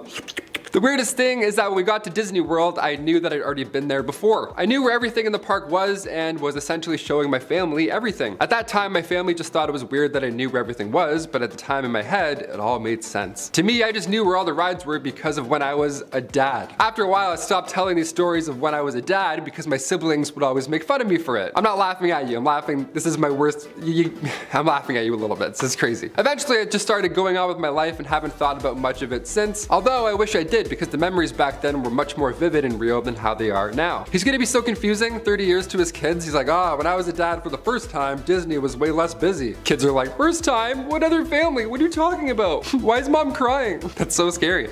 I buy into this. I don't know, the afterlife, maybe that past dad died and then you were reborn? I don't know, that's scary. I don't want to think of it. Number 5, spirit animal. Do you believe in spirit animals? I kind of do. I want to, at least. Ever since I watched Harry Potter, I always wanted a Patronus. Mine would be a frog for sure. It'd be like a little lanky frog. Wouldn't be cool at all. This next one makes me want to believe. Coming from user Less Cold, they say, about 30 years ago, I was a young college student heading back to college after break in an overnight bus. I was about 19, didn't drink or anything, had no history of mental illness, and was reading a book when seamlessly I wasn't in the bus anymore. I was now swimming around a rock formation which I knew was part of my hunting territory and was chasing a fish, which I then caught in my mouth and could feel the bones crushing between my teeth and it wriggling against my whiskers. That's how they posted it, no in between. They're just like, yeah, I was reading a book and all of a sudden I'm a fish. I was totally at ease. I was fast and agile and I could feel the drag of the water, like, you know, the pull of the current, question mark. I like how they included that, mansplaining the current of the water. They're like, I being a fish know this, but do you know about this? I'm like, yeah, we know about currents, man. I'll continue. As I moved effortlessly through it, I knew my body and where I was going and what I was doing, and there was no alarm whatsoever that anything was amiss. You know, I didn't realize that I was really a 19-year-old on a bus. The whole experience couldn't have lasted longer than 30 seconds or so, and then just as seamlessly as I once was there, I was then again back on the bus. I remember sitting there for a second, staring at the page of my book before, you know, having a WTF just happened reaction kicked in, and then I had a bit of a mental freak out. Then a few years later, I saw a documentary about sea otters, and I knew then that that's what I had been for that brief moment in time. I knew it's impossible, but it happened to me, and surely I can't be the only one. I don't know, man. I've never been a sea otter before. Chris, have you been a sea otter? You don't think so. You don't think. You never know. Never say never, though. Has anybody ever heard of something like this, or has it happened to you? Have you been reading a book, and then all of a sudden you're a sea otter eating a fish with whiskers? If so, sound off down below. Sea otters are just smacking the keyboard. They're like, help me switch back. Number 4, switching universes. Coming from Mulks23, this one is so specific that it may very well just be real. Honestly, I'm a little convinced. I've been wanting to share this for some time now. A few months ago, one morning, I believe when I woke up, I did so to a different universe. Similar to ours, but different in some aspects. Before I went to sleep the night before, I kept my Surface tablet on my nightstand and it was absolutely fine. The next day when I opened it though, I could see a large crack across the top. There's nothing, repeat nothing, that could have caused the crack. I was disappointed, of course, the tablet's new, but I didn't think much of it. However, over the course of the following days, I noticed some things/events are significantly different than how I remember them to be. An actress that I know was married to a gangster, is happily now married to a businessman. A different actress married said gangster, a name that I would have definitely known. I'm from India and I settled in US, and this is a Bollywood actress in question. A series that was being released on Amazon Prime is now on Netflix, question mark. Yeah, that happens all the time. I'm still asking those questions myself. I'm watching Harry Potter on like 3 different platforms, like what's going on? The movie Morbius, I've seen this movie. I thought they must have remade this or something, but nope, it was a new movie. A few other things as well, but those I can attribute to misplaced memories. Not the above though. Also, I definitely did not hit my head or anything which could have caused me to remember things differently. I mean, after all of that, I gotta ask, how is Morbius? It doesn't look that bad, honestly. Hope Spider-Man's in it. Thanks for sharing, Mulks23. Hopefully you're in the right universe. Number 3, cosmic commute. This one has me stumped, folks, I'm not gonna lie. Username IcyFlame2U says, in January, I left my friend's home at almost midnight. I live not even 10 minutes north of her. I remember getting in my car and then boom, I'm pulled over by the police. It's 2:10 a.m. now, and I'm 1 hour north of her, close to crossing state lines. In a city I have never been to, I don't even know how to get out there and what freeways I took, as we are not really close to any freeways. How did I get there, and what happened to a whole extra hour? When I returned home, I was having such anxiety from it all that I was throwing up and everything. We just don't understand what happened. The comments were supportive here. Some suggest to look into epilepsy, but the OP responded right after saying that they did, and luckily that wasn't the case. So, what do you guys think it is? Comment down below. I think definitely a time leap. That's pretty crazy. Number 2, dog treats and universe leaps. Anything involving dogs, I buy into it. I mean, who would lie about dogs for attention, right? Only psychos, I guess. Username mememan42069 says, when I was getting ready to go to my brother's house, I packed some stuff for my dog since he was coming. I put my dog's toys, leash, 2 dog shirts, and treats. I packed them all up, and when I got to my brother's house, I was looking for my dog's treats, and my dog's treats were not there. I vividly remember putting my dog's treats in a bag, and the weird thing was, when I got home, his treats were in the exact spots that I picked it up from, and it didn't fall out of the bag, and somebody didn't put it back because I live alone. So I was thinking maybe I slipped into a parallel universe where I didn't pack my dog treats. I've been weirded out by it for the past year, and I've been trying to come up with a better reason. I mean, that sounds alarming, 100%, but panicking about anything that involves dog treats, it's just hilarious to me. Sorry. Yeah, I hope you figure out your problem, but more importantly, I hope your dog doesn't get stiffed on treats again. Starting off this countdown, we have the warning. This individual actually received a signal from his parallel universe self, and had he not, he might have actually died. So the narrator, who wants to remain anonymous, let's call him Robbie, was out walking one day when he saw a version of himself across the street. At first, he thought he was just seeing things, but surely right across the street was himself, just staring at him. He was dressed in identical clothing and everything. Robbie stopped and stared at him when all of a sudden his twin yelled out, "Run!" At that moment, a car came hurtling towards Robbie's twin. He saw himself get hit by the car, so he turned and he ran. And it's a good thing that he did, because seconds later, that same car came hurtling towards him. He looked back and Robbie in the car that hit him was gone, but there was a real accident that occurred right in front of his eyes. Had he not run, he would have been hit and killed. So he believes that his parallel universe self saved himself from dying. In our 9th spot today, we have the reverse signals. In 2016 and in 2018, scientists in Antarctica discovered radio pulses being emitted from the ground. The radio pulses detected high-energy neutrinos and were discovered by the Antarctic Impulsive Transient Antenna, otherwise known as ANITA. But here's the weird thing. The signals were coming up out of the Earth and heading towards the sky. Since the signals were coming up from the Earth instead of down from space, people believe that they may be traveling back in time and therefore from a parallel universe. For this universe, the Big Bang represents the end and not the beginning. Coming in at number 8, we have Euronymous. This story really freaking gives me the creeps. Basically, a Norwegian black metal fan believes that he's stuck in the wrong universe. So the story was posted by I Love Transylvania on Reddit. They asked for help and advice. It all started when he woke up and found out that his favorite musician, Euronymous, had died. But not recently. He died in 1993. Immediately, he thought that this was some kind of joke because just recently he had seen him in concert. The year he saw him was 2013, which is 20 years after his death, which is physically impossible.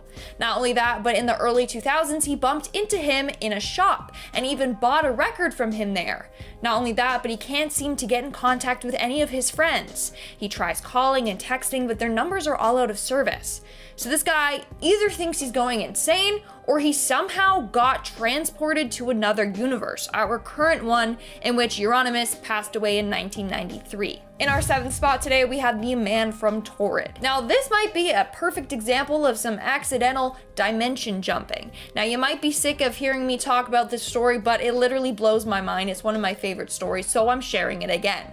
For those of you who don't know, in July of 1954, a well-dressed man arrived at the Haneda Airport in Tokyo, Japan. When he was questioned at customs, he said he was from a place called Torrid. However, as we know, Torrid is not a real place. So immediately the officers were like, red flag, detain him. Later, he was placed in a hotel and was monitored by 2 guards. In the hotel, his room was placed high up and there was only one entry and exit point. Yet he still managed to escape. How he managed to escape is physically impossible. So, some people think that Torrid is a real place, but it's located in a different universe. And this man somehow passed through a parallel dimension and ended up at the airport.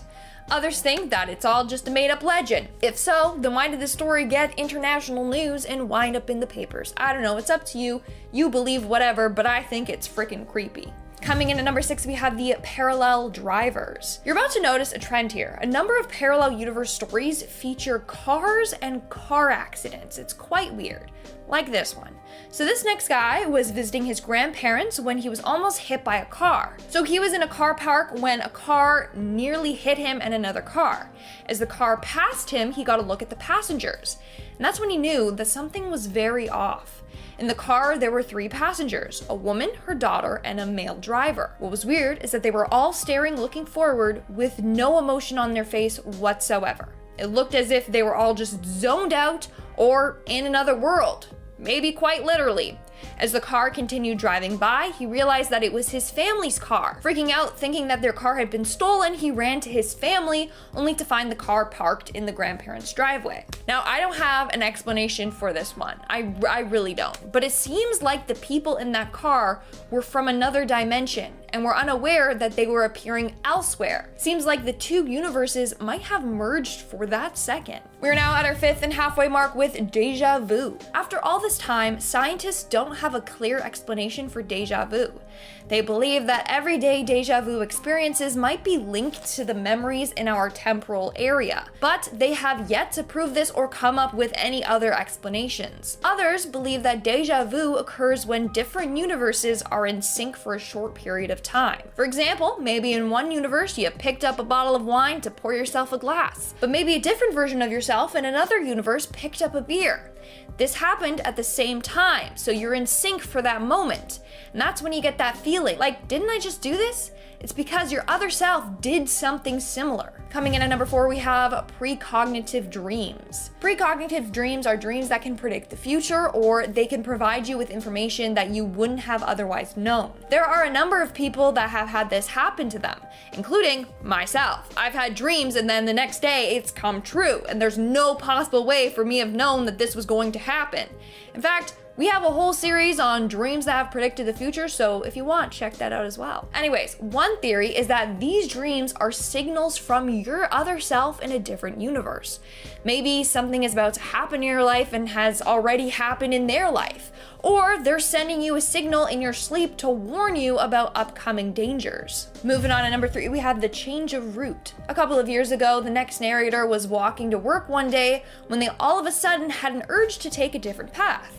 Every day they took the same route, but today they decided to go down a different way. So they turned and went down an alley. Now, I mean, any normal person would be like, no, don't go down that creepy dark alley, you're gonna get mugged or killed. But something was telling this guy that he needed to go down that way. So he did. And that's when he zoned out. He said that his mind went scrambled. He also said, and I quote, "I felt like I didn't have a body anymore, just that I was a semi-conscious entity floating through some weird dimension. All of a sudden, in the array of different colors and shapes, a vision came to me. It was a bunch of strange-looking people that in my mind resembled businessmen in suits. They looked startled and panicked that I could see them. One of the people made a quick movement and everything turned black. Then when he snapped out of this, he found himself on a completely different street, back on his way to work." I don't have an explanation for this. Honestly, it seems like for a split second he was looking into another universe or something though. In our second spot, we have the close call. Several years ago, this guy worked at Little Caesars Pizza. He worked as one of those sign spinners, to get people into the store. One day, while sign spinning, he saw a van heading straight at him. It drove over the curb and hit him directly. He felt it crush him against the street post. Then everything turned black. But all of a sudden, he gasped and he was awake and still alive. He's still on the corner and he's still holding his sign. No car was there, he was alive. Since he was shaken from the experience, he decided to go inside the store for his break. As he walked away, he heard a loud crash. As he turned around, he saw the same van crash into the street post where he had been standing. So maybe in another universe, he died from that car crash. In this universe, he survived. And in our number 1 spot today, we have the portal. There's a cabin in the Marcahuasi Stone Forest in Peru that apparently is a ticket to another dimension. This story was told by a woman who one day was out camping in the forest with her friends. That's when they heard music coming from another area in the forest, so they decided to follow the sound and check it out. Then they came across a small stone cabin. It was illuminated by torches. What was weird is that they could see in through the windows, and the people inside were wearing 17th century fashion. The women, being curious, decided to go check it out. In fact, one of the friends was a little too curious, and she tried entering the cabin. She stepped foot inside when her friend pulled her away. Instantly, half of her body became paralyzed. It was the half that entered the cabin. To this day, she still remains paralyzed on that side of her body. So it's believed that this cabin would have taken them to another dimension.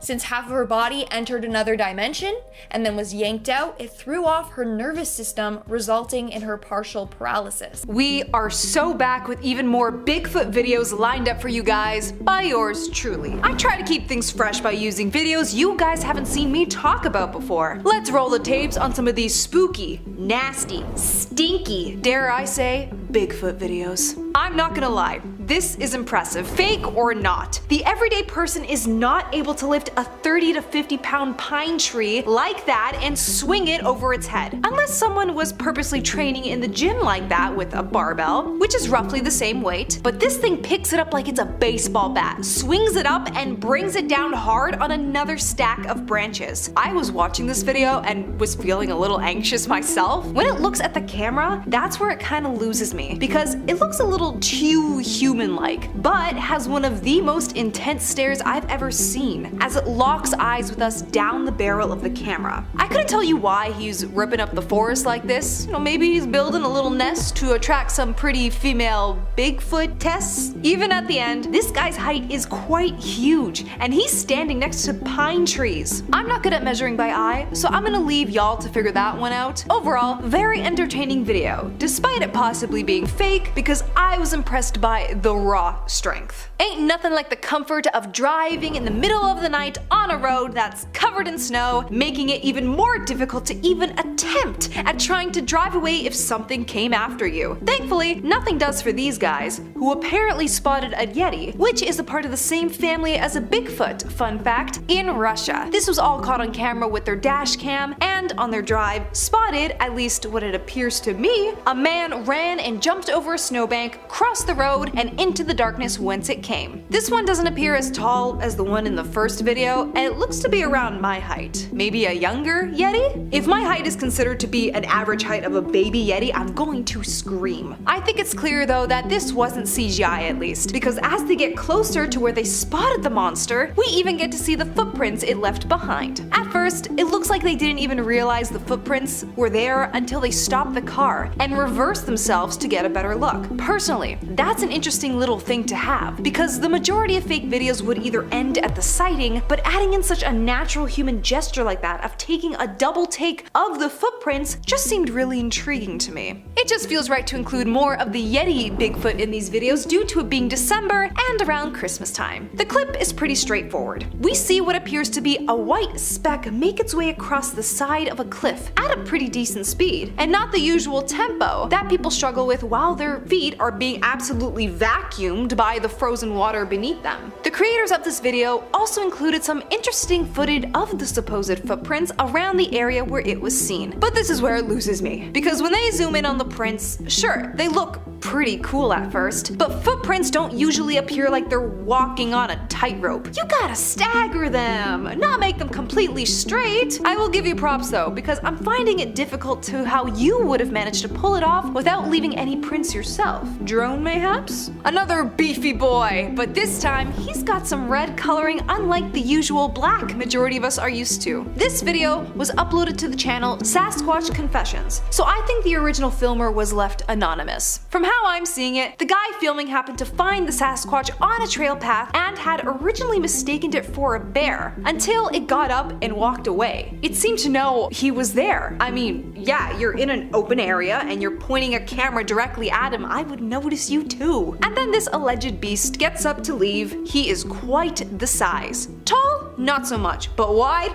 Oh yes, he's got that moto build. Dare I say, he also looks mighty cuddly too. He looks like he's in his bulking phase for hibernation, and I can only imagine the hug I could give this thing. As for convincing me, I'm not sure, because he kind of walks away like he's a giant puppet. No arm swing, no stretching of muscles as he moves. The uploader of this video has the YouTube channel named Gulf Island Rock, and titled this finding as Bigfoot Sasquatch sighting near Port Renfrew on Vancouver Island. All that's really given to us is the view of this guy's hairy gray back. Points for giving us another new color to see. Really refreshes the brain after a while of just seeing a sea of black fur. I was really waiting on something exciting for a video that was almost 2.5 minutes long. I was almost hoping the beast would turn around, see the camera guy, and just start chasing him. Something to keep the viewers engaged, you know? If it's fake, the costume design is pretty well done. It doesn't look like those cheap Party City animal outfits where you can see the plastic shine under the light. I give it a good 4 out of 5 on the cosplay aspect, but a 2 out of 10 for intriguing footage.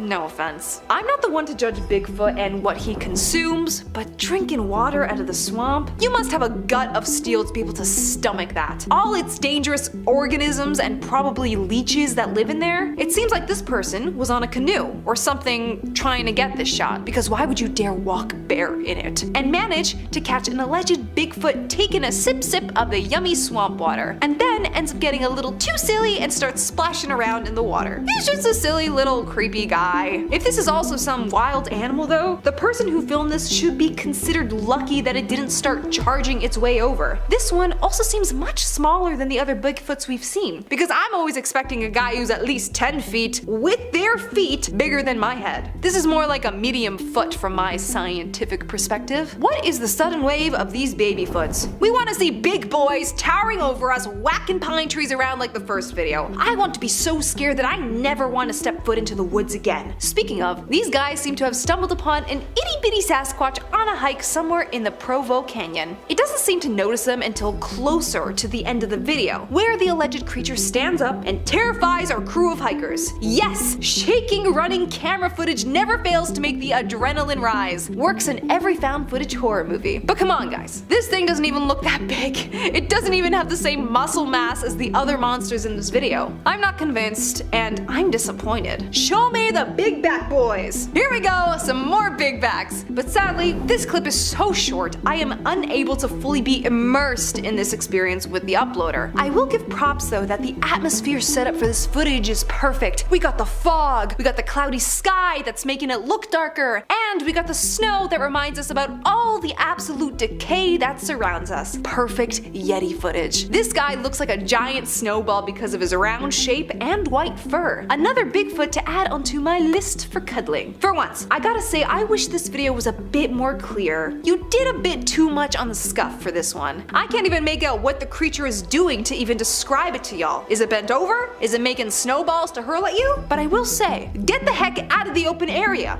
You are leaving yourself too vulnerable for these things to come and grab you, which you thankfully seem to realize at the end when you freak out and run away. As you should. Our curiosity should only be nurtured for so long.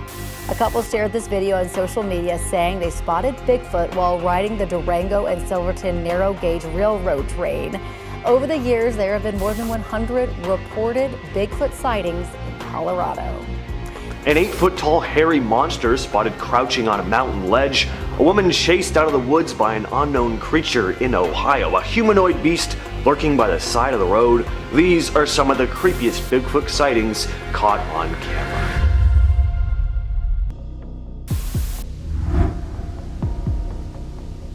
Did you catch that?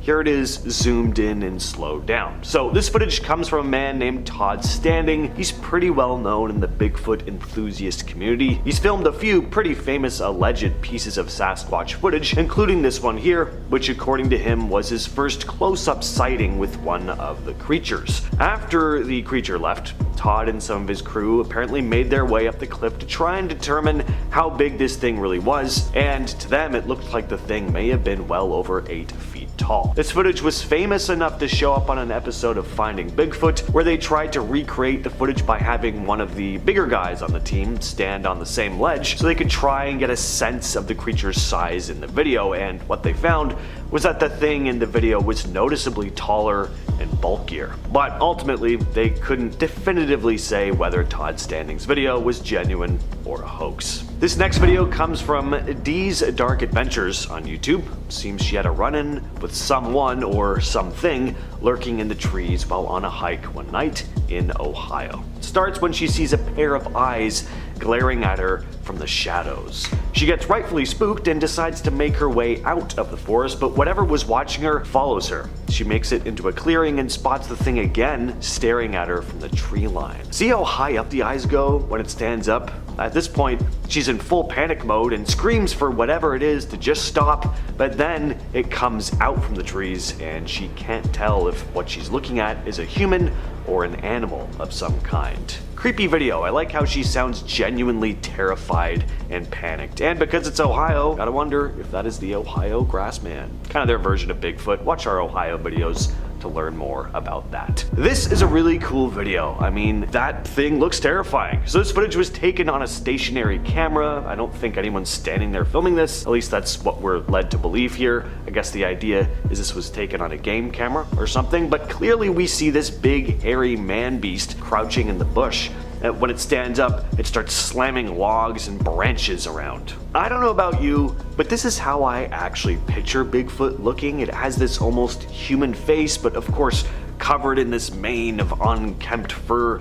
It's a creepy video, and we get a look at the thing for a good long time too. And not that it would be impossible for a regular person to lift a dead tree like that and slam it into the ground, but if this is a hoax, the person in the suit is pretty strong, so this is an impressive hoax, if it is one, I don't know. This footage was taken in southern Ontario, Canada by YouTuber Timber Giant Bigfoot. It's become a pretty well-known piece of video, sometimes referred to as the Big Red footage. This guy had his camera on the creature for a good stretch of time. This isn't just some blurry figure walking through the woods from like a mile away. Now, whatever the thing is, it looks big and hairy. Also doesn't really appear to be a bear. There really only are black bears in this part of the country, and this thing does not look like a black bear. Anyway, he has a bit of a hard time keeping his camera on the thing because he's zooming in from a fair distance. I wouldn't want to get too close either. He films for a good few minutes before the big creature gets up and walks off. What you're looking at here is footage taken by cryptozoologist Paul Freeman. Paul Freeman is still regarded as one of the most important investigators in the Bigfoot community. This video was captured in the Blue Mountains of Northeast Oregon in 1994, and it's often referred to as one of the best pieces of Sasquatch video evidence. Aside from this video, Paul Freeman was also well known for his plaster casts he made out of supposed Bigfoot tracks. The casts were studied quite a bit because they showed dermal ridges, and anthropologists like Jeff Meldrum of Idaho State University considered the casts highly credible pieces of possible evidence and put a lot of time and effort into studying them. As for this video, is it genuine, a hoax? It could go either way, but I like that we get a pretty good look at the creature here, enough to see a bit of a face rather than just a dark blur somewhere off in the distance. Well, we can't really call this thing Bigfoot, Littlefoot maybe, Sasquatch Jr. This footage was posted by a woman named Stephanie Wood to the Bigfoot Believers Facebook group. In her post, Stephanie shared this blurry image of what she claims could be a baby Sasquatch, or a squatchlet, a term sometimes used to describe smaller, more elusive Bigfoot-like creatures. Along with the original photo, she posted a cropped close-up of the figure, saying that while the first instinct might be to dismiss it as a person in a costume, after a closer inspection, she's just not sure. She wrote, "Could this be a baby Sasquatch, or one of those hairy little people that pop up in reports every now and then?" Now, what I'd like to ask is, sorry, who are these little hairy people that pop up in reports every now and again? My brain needs to learn more about this. Anyway, some commenters are convinced by the photo, with one person claiming that the deer in the foreground really makes it more believable, and I gotta say, I didn't think of this at first, but I think I agree. It's not easy to get that close to a deer. They'll usually just have run off long before you get a chance to get this distance from it, let alone pose for a photo like this, but maybe deer are more comfortable with young Sasquatches. So I remember this one really creeping me out when I first saw it over a decade ago. The story here is that this video was taken in Carbondale, Pennsylvania, where residents had apparently been reporting strange sightings and eerie noises at night, with some even spotting a creature resembling Bigfoot. But this creature was different. It was described as being white in color. more like a yeti. One local homeowner managed to capture this video of the creature after hearing a disturbance in their backyard, which is surrounded by dense woods. Now, some people are kind of thrown by the cameraman's reaction here. He sees this furry white monster dashing through the trees at night, and his reaction is a pretty casual sounding, "What was that?" Well, some commenters disagree, saying the subdued reaction actually sounds pretty convincing. One commenter wrote, "As far as the reaction of the photographer, what was that? It's not too hard to understand. When looking out in the darkness, things are not as easily recognizable. Also, he does not have the luxury of viewing the creature on YouTube in slow motion, and the mind barely has time to make a judgment of what it is." But what are your judgments on this one? Let us know down below. This video was taken in Algonquin Park, Ontario, Canada in 2010 with a bumper mounted GoPro. Zooming in and slowing things down, you can clearly see a large dark figure standing by the side of the road. Now, the video was taken by an unnamed man who sent it to the Ontario Wildlife Research Bigfoot group, who released it. One interesting point that a YouTuber named Snowwalker Prime made, who analyzed and reposted this footage, is that walking around in a gorilla suit in this neck of the woods really is ill-advised. You could easily get mistaken for a bear and get taken out by a hunter. So if this is a hoax, it's a kind of dangerous one. What I also like about this footage is that the original video was over an hour long. The guy filming apparently took lots of videos of his drives through the area. This was just one small piece edited down, and it just makes the footage a little more convincing. Plus, the figure does not look human. If that is a suit, it's a really good one. It's got those long arms, it's big, it's a good one. This video was taken in Alaska, posted to the YouTube channel Patua76, who wrote in the description, "I was on a logging road in Ketchikan hiking with my friend when I saw it. Boy, did my heart start racing. I was about 40 yards from the road, not sure if it knew I was there or not because of the noise flowing from water from the stream. It seemed to travel fast. It made my hair stand up. At one point you can see a whitish yellowish thing in its hand. You could see it jump, and after that point it just seems to disappear. There was a lot of brush and trees between it and I. I could not tell where it had gone. It was a scary, sort of exciting feeling at the same time.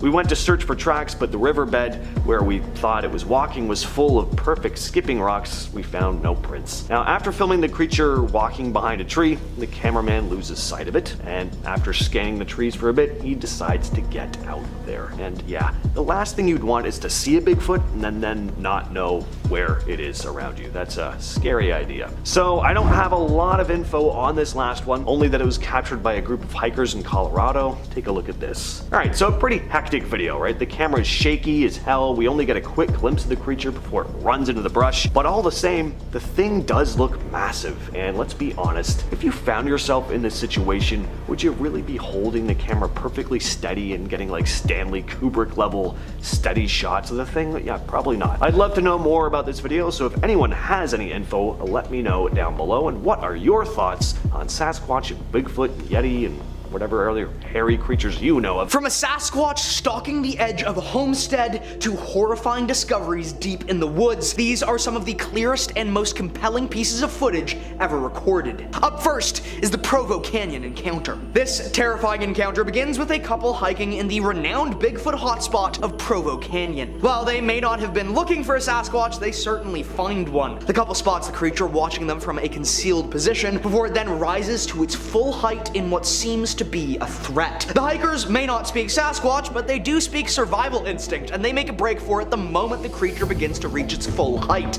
Since then, there have been several other sightings in Provo Canyon, including of a Sasquatch throwing rocks at another hiker. Next is Port Renfrew. Vancouver Island has many lush areas of wilderness, including around Port Renfrew, which seems to be one of the last locations of a Sasquatch population on the island. This hiker ended up coming across a very, very hairy situation, if you'll pardon my pun. There, just a dozen meters away, is a creature capable of tearing a tree apart with its bare hands, a creature that is known to hunger for meat. The Sasquatch doesn't seem to notice the hiker and instead is focused on harvesting something from a tree in front of it. Whether that's foliage or sap or grubs, we don't exactly know. Thankfully, this hiker was lucky enough to be able to retrace their steps and escape both without alerting the creature or being injured.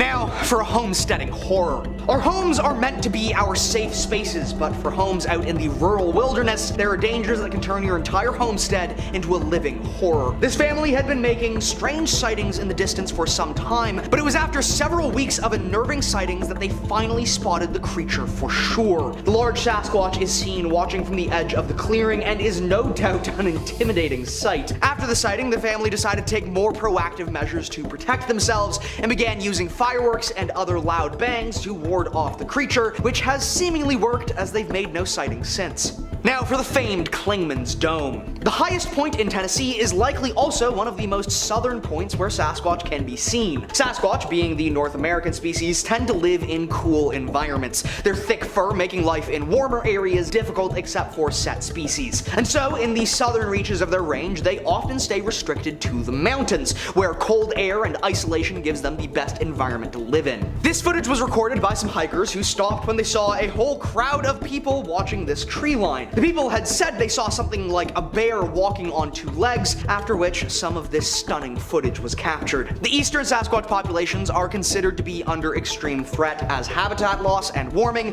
are putting a greater strain on these creatures to survive. Little else is known of the eastern population, as sightings of the western or midwest populations are simply far more common. Next up, our forested remains. A group of hunters near the Banff National Park came across a horrifying encounter with a large Sasquatch nest adorned with the remains of unknown creatures, some of which could have been human. Instead of, I don't know, alerting the authorities, they decide to set up a trail cam watching over the nest, which does end up picking up some pretty incredible footage. We watch as the creature returns to its nest, and yet it can clearly sense something is wrong. It's likely Sasquatch do not have as good vision as us, but what they do have is a significantly better sense of smell. The Sasquatch ends up sniffing out the camera and rips it from the tree. However, the camera was recoverable the next day when the hunters returned for it. And finally, Marble Mountain. This footage was recorded by a leader of a youth group called Campus Life who made a yearly trip out to Marble Mountain. However, in 2001, something special would happen. First, the group would discover a strange shelter constructed in the forest, made of thick pine boughs and branches stacked to create a hovel large enough to fit 2 people or a single Sasquatch. But that wasn't the exciting part. Anyone could have made that shelter. The exciting part comes just a few minutes later when a student calls out that they see something up on the ridge. Way far off in the distance, walking along the ridge of Marble Mountain is some sort of giant bipedal creature. It's easily above the 8-foot mark, judging by the trees that it passes. However, unlike other sightings, this footage actually lasts for quite a long time. It watches the creature cross over the ridge and behind a rock outcropping. This has been considered by many to be among the most definitive pieces of proof available. Others, however, have claimed it's just someone wearing a big coat stumbling over a mountain ridge. What do you think? Up first, the spark to the flame. Sightings have been reported for centuries, but this was the first one to be caught on film and started all the Bigfoot hype way back in 1967. Recorded by filmmakers Rogers Patterson and Gimlin, they had been riding their horses down a Californian trail in the Buff Creek area searching for Bigfoot after reports of recent sightings when they had to dismount to cross over a fallen log. It was lucky that they had, because just as they were crossing, the very creature they were after began to cross in the far clearing. They did manage to set up the camera in time, and though it is initially shaky, they do capture several critical clear seconds. The footage even has a fairly decent resolution of the creature's head and fur, which seems very intriguing and possibly believable. Since then, many have tried to smear and discredit Patterson and Gimlin, but they continue to attest to the truth of the sighting. Next is the swamp monster. Josh Highcliffe was a hunter with a chunk of property 9 miles west of Tunica. On this fateful morning, however, Josh decided that he would be hunting hogs, and so got out into the swamp early that morning. Well before sunrise, he settled in and waited for the pigs to arrive, but it was a few hours later when he heard a shuffling sound and began to prepare to take a pig home. Instead, he would see a massive Sasquatch focused on an old dead cypress tree in the swamp. Immediately, Josh started recording and captured some of the most chilling footage I've ever seen. We truly get to see and hear the incredible strength of this creature as it appears to simply rip this tree trunk to shreds with its bare hands. Highcliffe ran the moment that he could and has allegedly not been back in the forest since. If it weren't for his posting on his own YouTube channel, which has no other videos, this footage likely would have never seen the light of day. Next is the Lettuce Lake legend. Matt initially thought this creature that he spotted while canoeing was a bear. However, after reviewing this footage with the park ranger, they determined that this couldn't be a bear. According to the park ranger, few bears, if any, ever went into the swamp. The creature was seen striding, swimming, and diving through the water, and did not seem to notice Matt at first. He has reason to believe that it also isn't a human, as what human would go diving in a fursuit in swamp water filled with 12-foot gators and water moccasins? Eventually, the creature does seem to notice Mark watching it and flees to deeper water before swimming away entirely. Could semi-aquatic swamp apes actually be real? No one expects to be watched by a Sasquatch while they work, but for this oil field worker, that's exactly what happened. He pulled up to a pipeline in the dead of winter to go through some simple diagnostic checks, and everything seems to be fine. He does his checks, gets back in his truck, and drives off. But that's when we see it. A massive 9-foot tall Sasquatch watching him from the trees. The creature has obviously been there for some time, as it's almost covered in fallen snow, and it's likely been keeping watch over a nearby family, protecting them from this oil worker. It's chilling to think that this worker could have been mere meters from a certain end, but thankfully he avoided a grisly fate. He has since apparently suffered harassment from an unknown figure who wants him to take down this footage. Next is the Nightwalker. This footage came from western Montana, released by a family that lives in a home on the edge of the woods. On this night, the family heard horrific screeches and screams coming from the forest, along with loud thumps, bangs, and so the father grabs a camera and, perhaps unwisely, thinking he's the main character, goes out into the trees. He finds a shattered tree that seems to have been smashed to pieces with a rock. While continuing to move deeper into the woods, he then comes across it. Suddenly, and without warning, a massive Sasquatch appears briefly and peers out of the forest at the camera. This is paralyzing footage and is deeply unsettling. It's clear, given the distances involved, that this Sasquatch could easily charge across this short clearing and tear this man limb from limb, and yet it doesn't. It simply stares, grunts, blinks, and then vanishes back into the woods just as quickly as it appeared. Starting us off today, we have two campers, Jan and Larry, who claim to have been attacked by Bigfoot while out camping. Like James maybe one day. The pair had encountered another group of campers, some of which had claimed to have seen Bigfoot in the area on previous occasions, including the night before. Around midnight, all the campers went back to their respective tents. Jan and Larry had just zipped up their own tent when they began hearing footsteps coming from the bushes. Before Larry had the chance to check out where the noise was coming from, the sides of his tent began to shake. The Bigfoot was attacking them, aggressively clawing, scratching, pushing, and pulling at the tent. Eventually it moved on, but Jan and Larry will never forget that day. The pair claimed that there are 7 separate Bigfoots living in the area, and they've actually seen and heard the creature on separate occasions too. And they were able to capture photos of the Sasquatch's tracks. The name of the campsite was not disclosed, but the incident happened somewhere in Wisconsin, so do with that information what you will. This next case comes out of Colorado. So back in 2015, a couple were driving on a desolate road late at night when they felt something bump into their car. They backed up a bit to see what they'd hit, praying that it wasn't a person, but they never expected to see what they saw. They spotted a dark shape on the road, looking like it could have been a bear. They pulled out a phone and started filming their rear view camera, and this is what they captured. Now, whatever this thing is, it's only on camera briefly, but pausing and taking a look at the thing fully upright, rushing towards the car, it looks pretty big. It's hard to get a sense of how big it is because it's pretty far away, but looks to be taking up quite a big part of that one lane, and it looks fairly tall. What do you guys think though? Sasquatch, dude in a costume, a bear that's maybe learned to move like a human? Let us know down in the comments. Next up, we have Teddy Roosevelt's retelling of a Bigfoot encounter as told to him by a German hunter named Baumann. The hunter Baumann, along with his friend, had gone out into the remote section of the Montana wilderness with one goal: to trap beavers. The men were likely the only hunters in the woods at the time because, as a general rule of thumb, hunters tended to avoid the area after a fellow trapper had been found mauled in the woods a few months prior. Baumann and his friends did not care. They set up camp and went out to lay their traps, but when they returned to their campsite, it was ransacked. Thinking the mess had been left by a bear, the two didn't really think much of it. Bowman began cooking dinner and his partner left to investigate some tracks they'd seen. They were massive, and it was clear the creature had been walking on two legs. When the pair eventually settled into their tents for the night, they were weary, and rightfully so. They were awakened by an awful smell and the sound of branches breaking around their tent. The following day, the men decided to leave the area. Bowman went to gather the beaver traps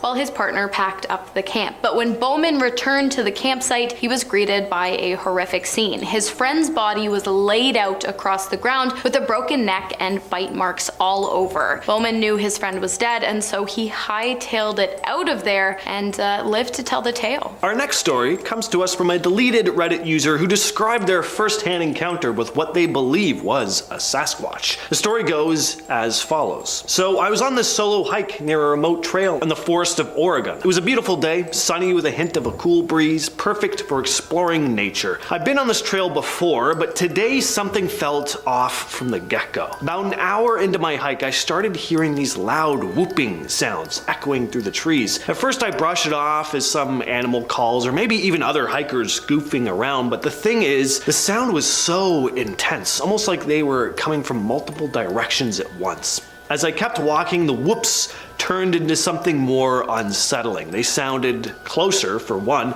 Then I heard the snapping of branches coming from up the slope, like someone or something was trudging through the underbrush nearby. I stopped in my tracks, trying to listen more closely. That's when I saw rocks being hurled down from above. Luckily, I wasn't near or close enough for them to hit me. Now my fight or flight was kicking in. I couldn't see anything through the thick foliage, but whatever was making those noises was definitely close. My heart was pounding in my chest. I turned around and booked it. I didn't catch a glimpse of whatever was out there, but I can tell you it was the most terrifying experience I've ever had while hiking. Next up, we have the Bigfoot attacks in the Valley of the Headless Man, which is actually in Canada. The attacks began in 1908. The bodies of two headless men appeared in the river of the valley. In 1945, another corpse was found, headless again, and years later, a man was found in his sleeping bag, again with no head. While this might seem like the work of some senseless killer, it's important to note that natives in the area fled the land a few years prior to the first deaths, and other native tribes have actively avoided the lands for centuries. Perhaps they knew something those poor men who lost their heads didn't. Many people who have visited the area reported finding large bipedal animal tracks, hearing loud roars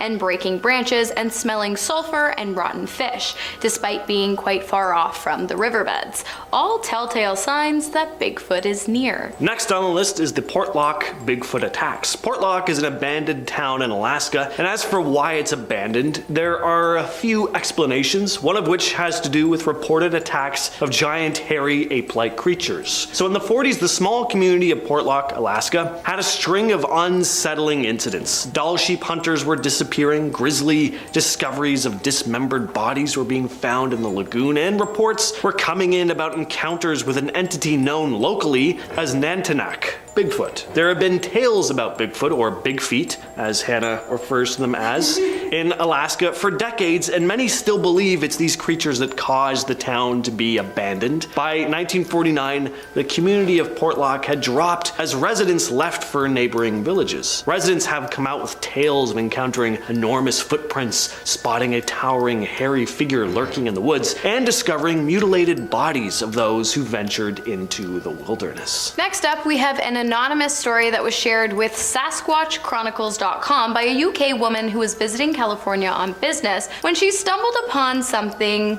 wild. Well, actually two something wilds, because believe it or not, while on a hike, the woman had walked right into the path of two massive Bigfoots. At first, she assumed that what she was looking at were some kind of mountain lions, but when the creature stood up on 2 feet, she realized that wasn't the case. These animals were easily over 7 feet tall. They were working together to collect seaweed. They were like eating the roots and then rubbing the seaweed on their fur. I don't know. They were by the waterway where the woman had been hiking. scene. The woman pulled out her camera to snap a few photos, but before she could, the cover on her camera lens fell and it made its way down to where the animals had been. The larger of the two was furious. He began charging at the woman and she thought for sure that these were her last moments, but the smaller of the two intervened. The two screeched at each other for a while, almost like they were speaking in some kind of gibberish language before they retreated back to the woods. The woman somehow made her way quickly back to her car.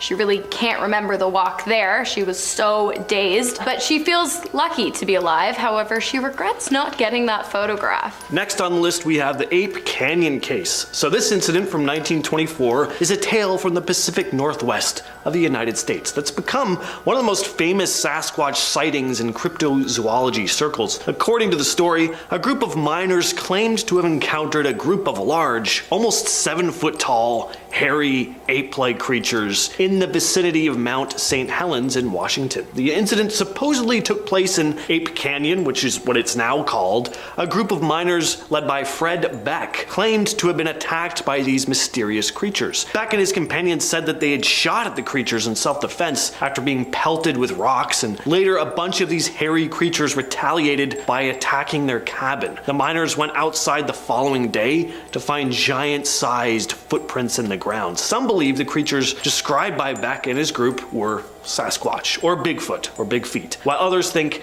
it was all just a big, elaborate hoax. What is the plural of Bigfoot, you guys? Let me know in the comments. Next up, we have the attack of the folk monster. That's not a swear word, that's the name of the monster. And don't come for me, but it's basically Arkansas's version of Bigfoot, or Arkansas, as James would say. The folk monster, also known as the Boggy Creek monster or the swamp stalker, is a massive bipedal ape-like creature with massive feet and a foul smell. Sound familiar? Exactly. In the spring of 1971, two young couples moved into the town of Folk, Arkansas and rented a small house near a creek. It wasn't long before the couples noticed something wasn't right. They would often hear heavy footsteps coming from their front porch, and one night it seemed as though some kind of animal was attempting to gain access to their home. As the days went on, the pairs would often find massive three-toed footprints in the area around their house. And then one evening, they saw the creatures, massive, shaggy, smelly, standing tall on 2 feet. The creature again attempted to gain entry to the couple's homes, but one of the men fired at the creature, causing it to turn on the other man, who was badly injured and required medical attention after the ordeal. The police got involved, but were unable to locate the massive animal. And this event actually marks the only medically documented attack by a cryptid on a human in North America. So, it's legit, you guys. Next we have more footage of a Bigfoot chasing a car, this time in Russia. Now, I say Bigfoot, there's a very good chance it's just a dude in a costume, or just some crazy person chasing the car, because it's that low quality of a video, like pretty much all Sasquatch videos are. So the footage was taken in 2016, and we see someone filming the side of a rural road with their phone camera. The people already sound frantic, like they've seen something before they started filming. Then you see this dark figure start ambling towards the car, and they drive off. But then they decide to stop the car and try to see if they can get a good shot of the creature again. Take a look. Он бежит. Лёша, к окну! Кто закрыл? In October 2023, a Bigfoot video filmed in Colorado went viral online. Sensen Parker and his wife Shannon recently took a trip through Colorado to celebrate their 10th anniversary. They boarded the Durango and Silverton narrow gauge railroad and saw something unexpected. Bigfoot. Now the video, which was taken by a fellow passenger and posted online by Sensen, shows a tall, brownish creature walking and squatting before it blends into its surroundings. Now the footage is zoomed in, making for a grainy video. Now to him, Stenson said, the creature didn't look like a human, it didn't move like a person, he said. It looked more like an ape, but it didn't walk like an ape so much. He added that the creature's arms seemed too long to be human, with hands reaching down to its knees. It didn't look like anything I've ever seen before, he said. I don't think it was a hoax, and if it was a really good one. Up next, we have the Mississippi Woods sighting. A video that has resurfaced and gone viral seemingly shows a Sasquatch moving through the Mississippi woods. It was recorded and posted on YouTube back in 2015 by Josh Highcliffe. In the caption, Josh wrote, "I was out hunting hogs and wearing hunting camo and just sitting dead still waiting for it to get dark, and I hear a noise behind the tree I was sitting on. I thought it was the hogs, and when I got around, I could not believe my own eyes." He added there was this huge black thing crouched by a dead cypress about 50 yards away. I saw these shoulders and a head upright with hands. It looked like it was digging out a sump. My first instinct was to run. I did not even think of shooting. Then I know no one will believe me, but it was like everything slowed down. I was scared. I took my iPhone and started videotaping it. I heard a truck driving down the road and the thing stood up. I was trying to be dead quiet, and when it stood up, I could not control myself and ran. The stump was huge, and I guess the sucker was 7 feet tall. I am a hunter, and I'm pretty darn good at guessing size. Wow, that is crazy. Now let's discuss the Owen Sound sighting. Ryan Willis and Joel Porter co-host a TV show called Sasquatch University, where they've got incredible sightings in Owen Sound. They started the Trent University Sasquatch Society, which zooms in scientists and others to talk to the Peterborough Club, hearing from all the top researchers in the Bigfoot community, said Willis, who is president. They've received reports, and quite credible ones too, which they thought would make a good episode for the show, he said. Now, their hunt was to be conducted just 4 minutes west of Owen Sound, where the encounter happened, Willis said. One had a road crossing sighting, and it was like behind a sign at the other side of the road. It didn't actually cross the road, clarified Porter. Now, the beast must have been 11 feet tall, given it was reported peeking over a 9 or 10 foot sign. Now, a separate local sighting came from someone who viewed the big fellow through a window, Porter added. Now, they weren't able to capture it on video, but they said they are determined to capture the proof.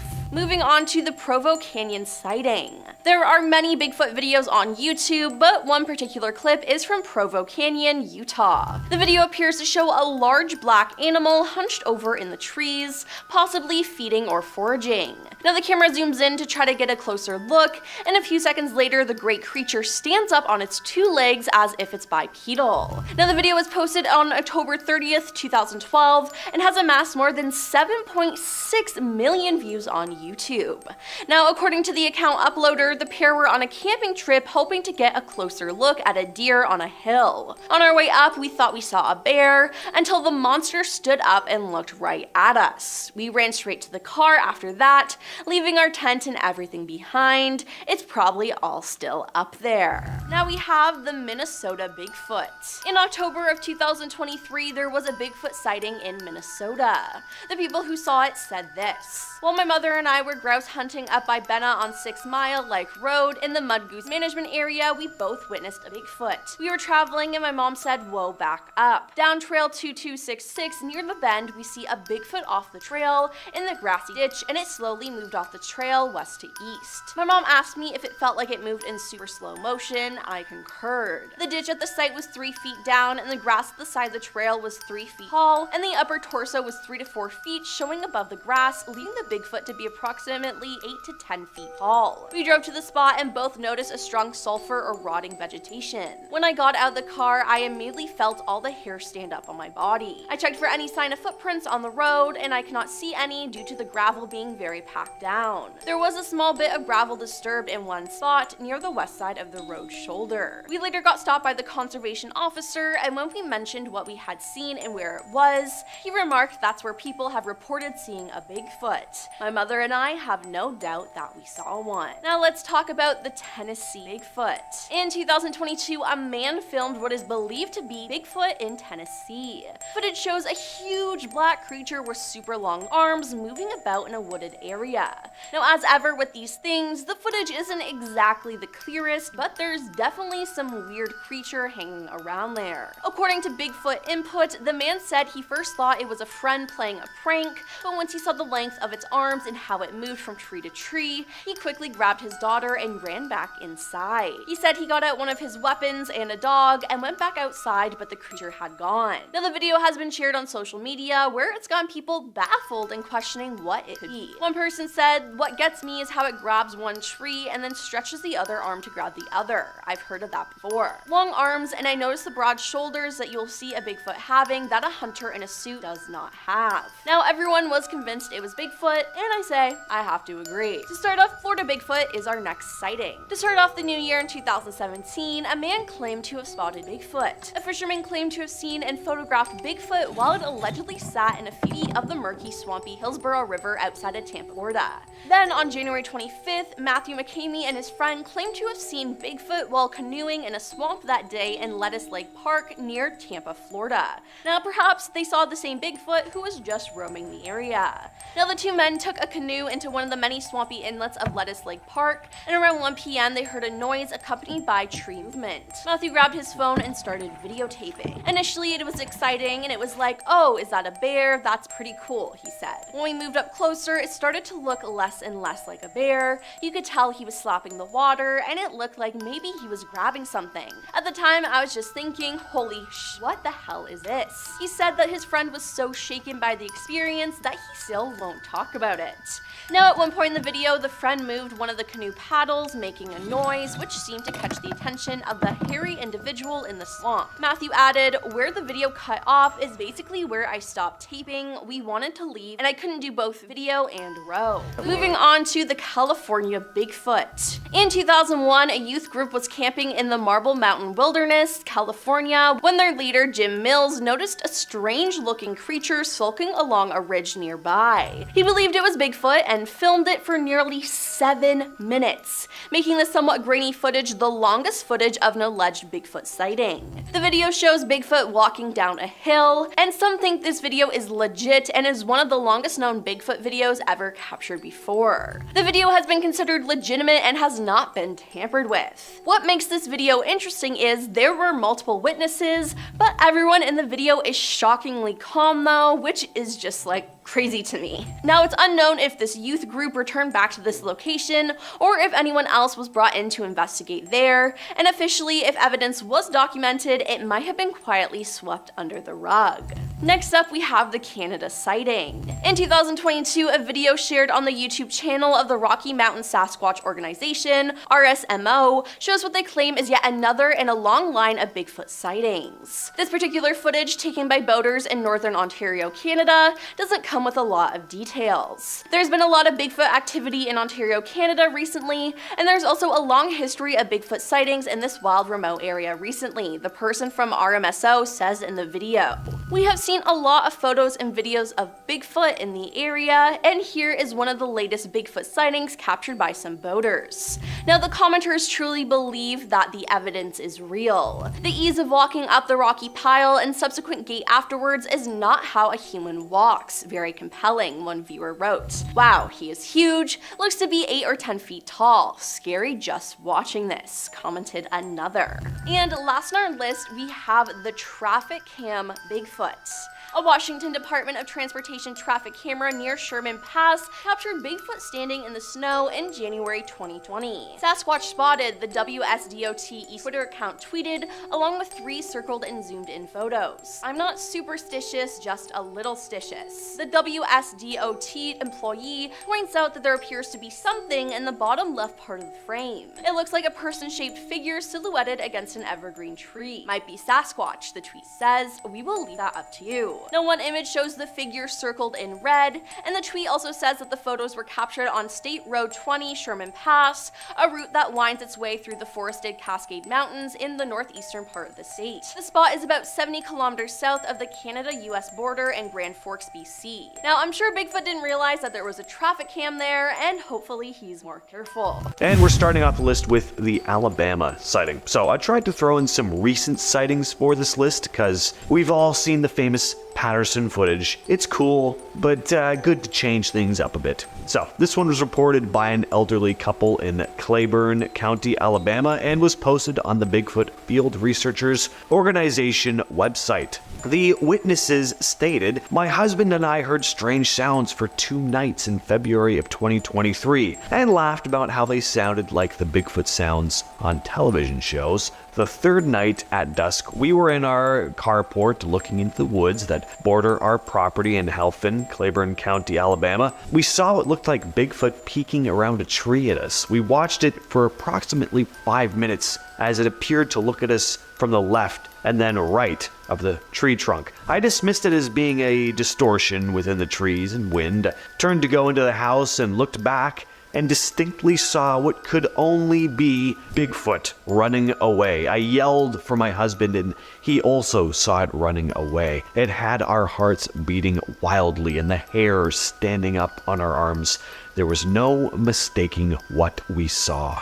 At our number 9 spot, we have our first piece of Squatch footage for you. In this clip, you can clearly see a very large hairy creature strolling through a wooded area. Now, what I like about this one is the shape of the creature. If this is someone in a costume, it's a pretty good one. It doesn't have the proportions of a human. It's very gorilla-like. This is a thick Squatch too, packing some gains in the tushy area. But also the back is massive and its head is like hunched in front. With so many supposedly real Bigfoot sightings videos, like the quote-unquote Bigfoot rarely looks like it's carrying the weight of a massive sized hominid. Usually Bigfoot videos just look very blurry to make sense of anything too, or when you do see the creature, it just lacks the bulk that's often reported in first-hand Bigfoot accounts, just like a person in a cheap gorilla suit. But this one doesn't look human. A solid video, even if it is a hoax. At number 8, we have the Minerva monster case. In 1978, in Minerva, Ohio, the Caton family reported encountering a large, Bigfoot-like creature near their home. Their account included rocks thrown at their house and the discovery of enormous footprints in their backyard. Their dog was also mysteriously died, just mauled. This was not an isolated incident though. Several neighbors and other residents in the area also claimed sightings of a similar hairy creature around that same time, and this series of encounters became widely known as the Minerva monster case, drawing significant media attention. Jim Shannon, a former Stark County sheriff who had responded to one of the Caton family's distress calls, expressed his belief in their reports, stating that they were terrified. "I will always believe them that they saw something. It's just, what did they see?" At number 7, we have another recent sighting, also posted to the BFRO, this time in Wisconsin. The sighting happened on May 28th, 2023. A woman had been driving down a road in the early morning in Oconto County when she spotted the creature. This area in northern Oconto County, Wisconsin, is mostly wooded with swamp near the Oconto River. As I near the corner, I saw a black and brown large figure of a man that I thought may have been someone that broke down on the trail as it was walking south towards Peshtigo Brook Road. I stopped at the corner as I could not believe what I was looking at, trying to wrap my head around it and convince myself it was a man, as it was walking on 2 legs and had taken from what I saw about 10 steps toward me. However, there was no sound, no yelling for help or waving the arms, and no human-colored skin. It was in fact a dark black and brown figure with large legs and even at the base towards the feet. It was hairy. It was not a bear though, and it was not a human. I looked around the corner and could see in the distance down North Branch Road that a human was walking east towards me in that direction. I then looked back and the large black-brown figure went into the ditch and disappeared. I was convinced it had to be a Sasquatch. Number 6. Help, I think I saw a skunk ape. This video was posted to YouTube by Josh Highcliffe and is probably one of the most convincing Bigfoot, or in this case technically skunk ape, pieces of footage in recent years. The video was taken about 9 miles west of Tunica, Mississippi at around 6 p.m. in October of 2013. Josh had been hunting for hogs when he spotted the creature. He'd been sitting on a log waiting for the sun to go down when he heard strange noises coming from behind him, and when he turned around, he spotted this large, dark furry creature digging out the stump of a dead tree. Now, I gotta say, I try to be skeptical when it comes to things like this. Cryptids, ghosts, whatever. But this video is pretty convincing. That looks like an animal messing around in the forest to me. Creepiest part is when the thing stands up and you see that it's way taller than you thought. And it was at this point that our cameraman was convinced that this was not a bear and decided to get the hell out of there. Number 5, Backyard Bigfoot. The following is a story shared to Reddit by user Bigfoot Watcher. Post is from 9 years back, and they wrote the following. 2 nights ago, my boyfriend went out to take the dogs out back. My one dog started barking like crazy right away. My boyfriend had a flashlight and quickly scanned the grass line where the woods start, where we normally see deer. Our house is bordered by woods. Something made him shine a bit higher, and he sees 2 eyes staring back at him, about 9 feet off the ground. As my boyfriend tries to hurry the dogs back inside, he sees the thing turn and casually walk back into the woods like a man, with arms and shoulders. I've never seen my boyfriend so freaked out. He came inside and closed every single window and all the blinds, and refuses to let the dogs out in the backyard at night anymore. In hindsight, there have been a few instances in the past few weeks that we can't explain, like dogs' toys being down by the woods with bites taken out, but it was the placement of the toys and whatnot that makes us wonder. Also, a grunt snort noise we heard recently. My boyfriend cannot get over the size of this thing and the fact that the eyes were so high off the ground. I asked him if he thought he saw Bigfoot, and he said after a minute or so of silence, if I wasn't a believer before, I sure as hell am one now. Next on the list, we have the nighttime Bigfoot. I'm not 100% sold on this next clip, but it is pretty harrowing at the same time. Check this out. So you have people filming in the woods in the middle of the night. They've obviously heard something because they're scanning the woods with their camera, trying to spot whatever it is. And then this pops up. A big, hairy Sasquatch creature with a really creepy looking face. One little touch I like about this video is that you actually see it blink. It definitely makes it more convincing. I feel like if I saw this, I wouldn't be sticking around though. After the creature trudges back into the trees, they just kind of stand there breathing heavily. But I don't know, maybe they were shocked, frozen in fear. Anyway, what do you think of this one? Let me know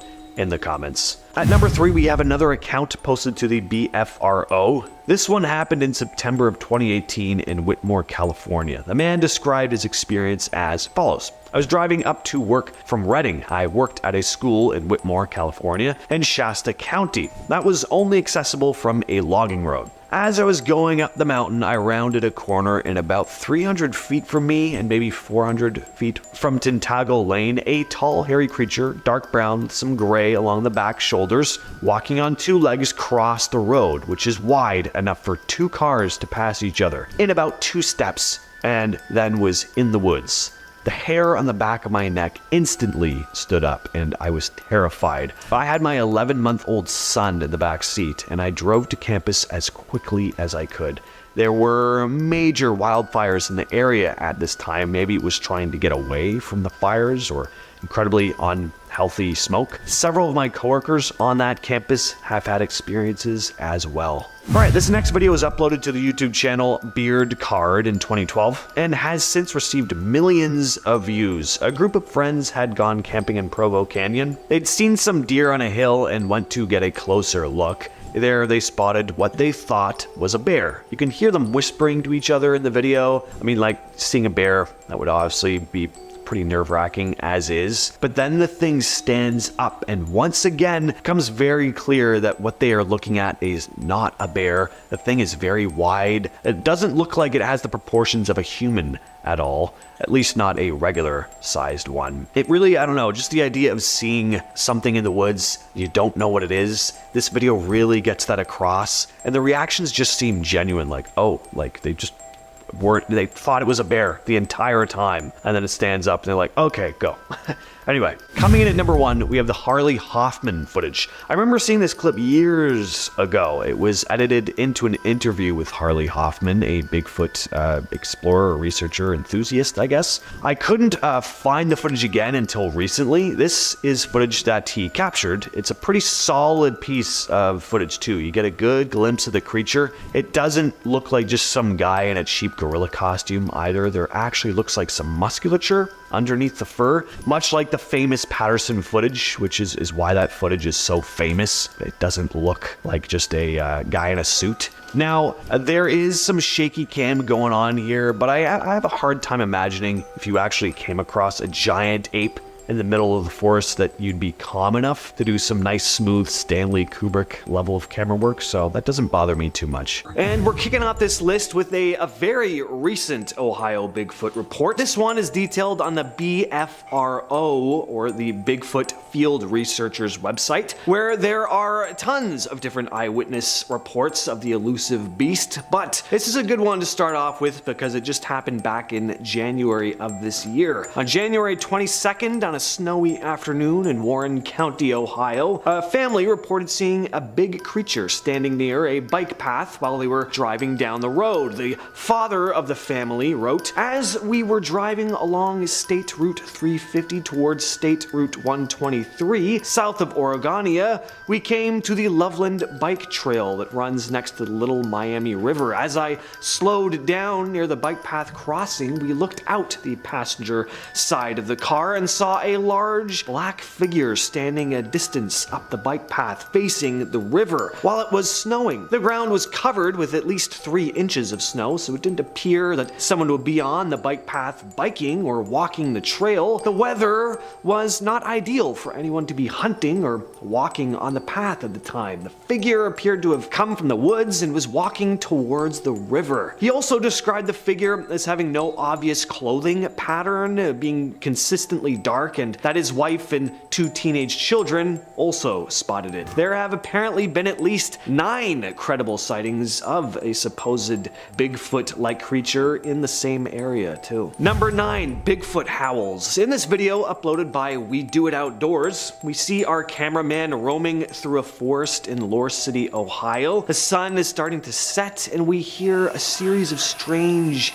eerie howls and tree knocks. We Do It Outdoors seems to have started as a channel about maintaining lawns, but over the last few years there have been a number of Bigfoot related videos uploaded on there, one of which I may or may not be discussing later in the list. And whether they're real or not, some of them are pretty entertaining. We get some genuinely creepy sounds in this video. It definitely sounds like something or someone is howling in the distance. If I heard sounds like this while I was in the forest, I'd just turn right around immediately. This guy sticks around until it's like fully dark and the sounds just get louder and louder. Real or not, it's definitely a creepy video. Number 8, the Jefferson County report. Next up, I have another report detailed on the Bigfoot Field Researchers website. This incident was reported in July of 2021, still pretty recent, in Jefferson County, Ohio. A man describes finding a large footprint in his chicken coop, as well as all of his chickens having gone missing. He's quoted saying,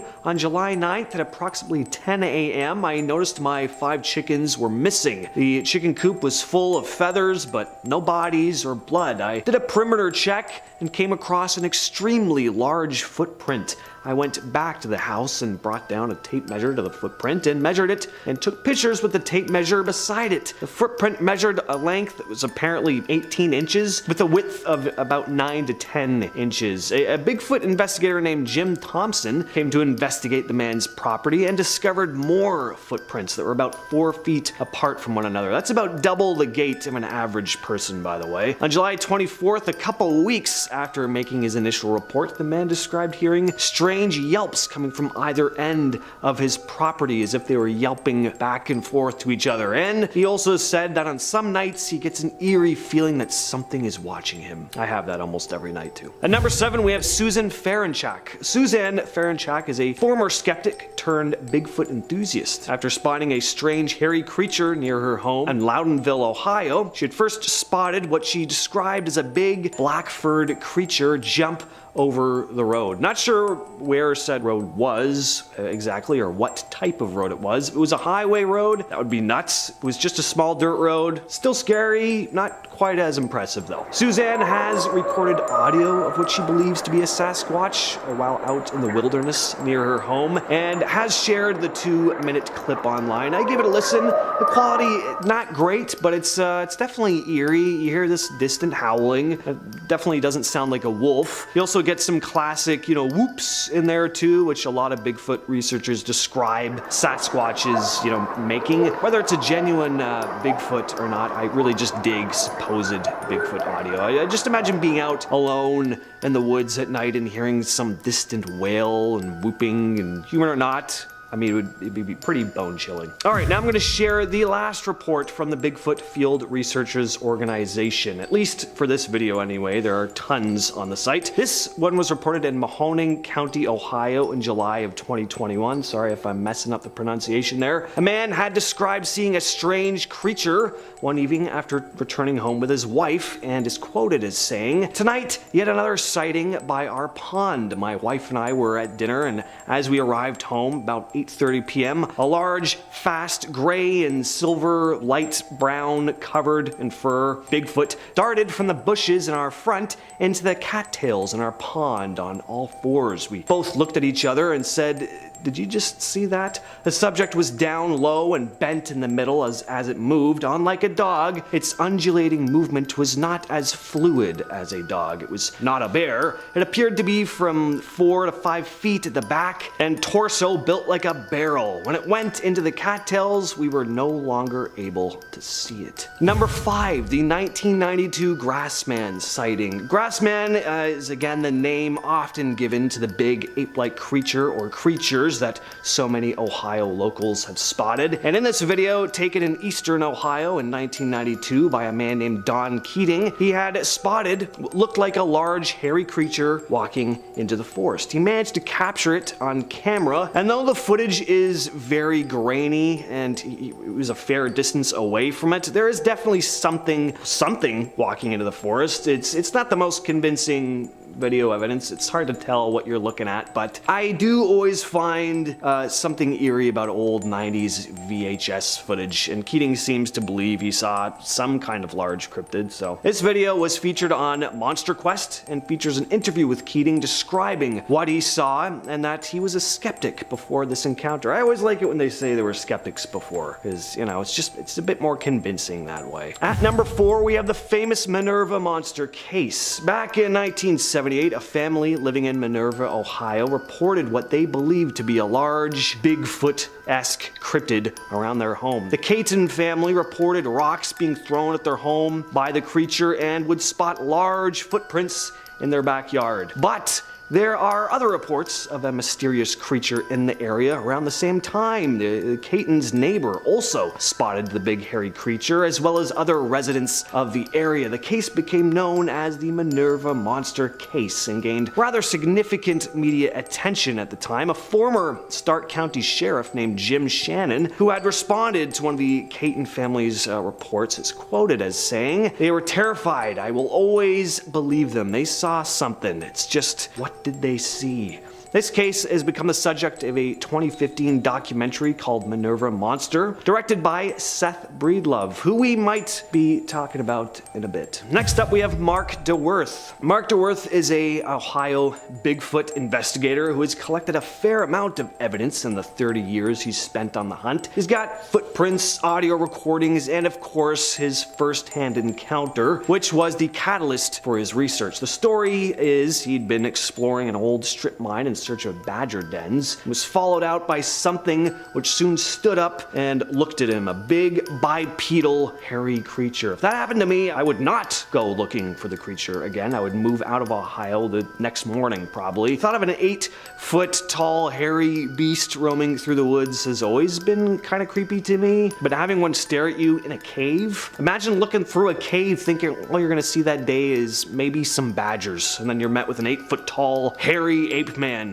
glaring at you. Only I'm allowed to find badgers in this cave. Whether the story is true or not, definitely a terrifying image. A video shared by Spectrum News shows Mark talking to several residents of Warren County, Ohio about his experience with this elusive creature, as well as hearing some of their first-hand accounts. He plays an audio recording, which sounds, again, pretty creepy. I love me some Bigfoot audio recordings. Anyway, Mark DeWerth has been interviewed on tons of podcasts discussing his Sasquatch experiences, so seek those out if you're interested. And at number 2, we have the Seth Breedlove encounter. Seth Breedlove is a filmmaker who's gone on to shoot a series called The Bigfoot Project, which you can find on a YouTube channel called Small Town Monsters. Before he had his first encounter, Seth described himself as a skeptic. In a YouTube video uploaded by Ed Ballant, Seth recounts the time he first encountered what he believes to be a Bigfoot. Seth had been riding down the countryside of Minerva, Ohio, when he spotted what looked to be a large bipedal creature with brown hair running through a clearing on a hill about 50 yards away. And it was fast, clearing the space in less than a second. One of the things that really stuck out to Seth most was the creature's very noticeable musculature, especially in the bicep area. Listening to Seth talk, he doesn't sound like he genuinely believes what he saw. He doesn't seem like he's making anything up on the spot or anything. Whether it was indeed the missing link or something more benign, he definitely did see something. And coming in at our number 1 spot is the Salt Fork footage. This video, once again uploaded by the YouTube channel We Do It Outdoors, is only 10 minutes long, but there's a lot going on with this one. So 2 men were exploring Salt Fork State Park in eastern Ohio, and after hearing some strange noises, they happened to capture footage of what looks to be a large bipedal hairy animal. We have a few different pieces of evidence in this video. We have handheld footage of the creature moving through the trees. We have some drone footage, lots of sounds too. It's a very meaty video. Now, could it be a big guy in a suit? Look, it can always be a big guy in a suit, but I gotta say, if it is a suit, it's not a bad one. It's pretty good. It looks like it has some bulk to it. It doesn't look like just one of those generic gorilla suits you can pick up at Spirit Halloween. And what I like here is that the footage is clear. He's not relying on shaking the camera around or making the video extra grainy to try and obscure the image. And just for those reasons alone, I like this video, even if it isn't real. We also hear some vocalizations going on here, so like I said, it's just a lot happening. Check this one out over at We Do It Outdoors. Number 10. Joking about Bigfoot. In February of this year, a woman and her husband heard strange sounds for 2 nights and laughed about how they sounded like the Bigfoot sounds on television shows. That was their first mistake. Then on the 3rd night at dusk, they looked into the woods that bordered their property in Heflin, Alabama, and this is what happened. We saw what looked like Bigfoot peeking around a tree at us. We watched it for approximately 5 minutes as it appeared to look at us from the left and the right of the tree trunk. I dismissed it as being a distortion with the trees and wind. I turned to go into the house and looked back and distinctly saw what could have been only Bigfoot running away. I yelled for my husband and he also saw it running away. There was no mistaking what we saw. Both the husband and wife said the figure must have stood approximately 8 feet tall and its fur was very dark. Was Bigfoot spying on them? Who knows? Number 9. Side of a mountain. In December 2022, TikTok user Sasquatch Project, who claims to be connecting the cryptid community, posted a video of what appears to be Bigfoot. The text on the video reads, "Real giant caught on video in Mexico." The video shows what appears to be some sort of mountain or cave. There's a hole in the side of it and there's a large man looking out. He seems to be staring at the person recording and then backs up and goes back into the rocks. Many people in the comments made jokes, but a lot of them think it's real. One user commented, "What's going to be the government's excuse for this one? The video and the zoom is on point." Others are commenting that it's like the film The Hills Have Eyes, that it's a giant or Bigfoot, but who knows? Number 8. Bigfoot hiking. In 2001, a youth group was camping in the Marble Mountain Wilderness, California, when their leader, Jim Mills, noted a strange looking creature sulking along a ridge nearby. He believed it was Bigfoot and filmed it for nearly 7 minutes, making the somewhat grainy footage the longest video of an alleged Bigfoot sighting. The video shows Bigfoot walking down a hill. The creature is huge, it's dark in color, and is walking on 2 feet, but has somewhat of a strange stride. It's definitely not human, and no animal could appear like that, so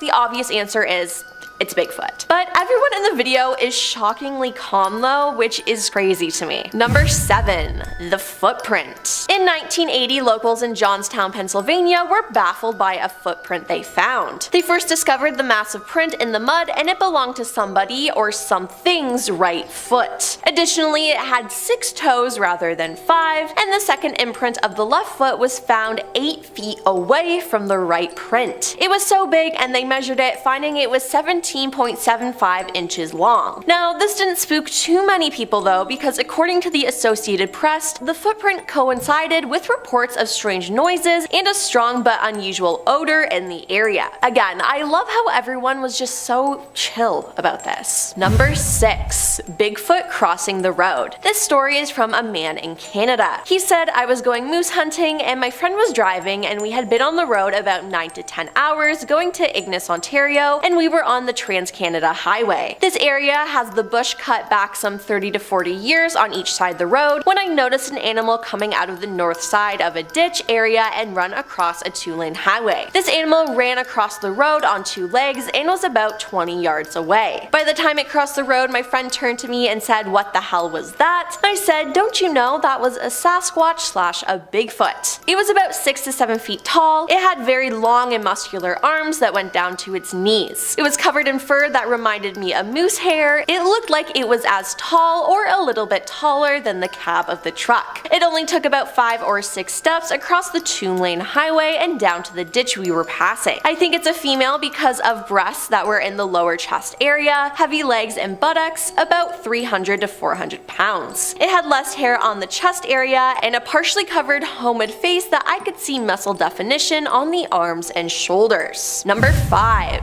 Tracks in BC. This story comes from a group of people from British Columbia in December 2022. We were returning home last night and 2 members in our vehicle said, "Look, is that a bear?" The person in the front seat saw what looked like a huge man standing on 2 legs. It bent over and fell to 4 legs. The person in the back saw the animal on the 4 legs. They both said it was not a bear. We live nearby, so when we got home, all 4 of us decided to go back and look for tracks. We went and filmed and took photos of a whole bunch of massive tracks that looked like they were from a biped animal. The tracks were bipedal in pattern and in a fairly straight line, except at points where they were side by side, as if the creature was stopping and standing still. We have also been walking in the woods near our house, and one time I saw a structure / setup of trees that looked deliberately placed in different crisscross arrangements. I also heard deep resonant sounds one night. It sounded part human, part animal. The Ohio howl matched exactly what she heard right outside her cabin, only a few hundred feet from where the sighting was. Number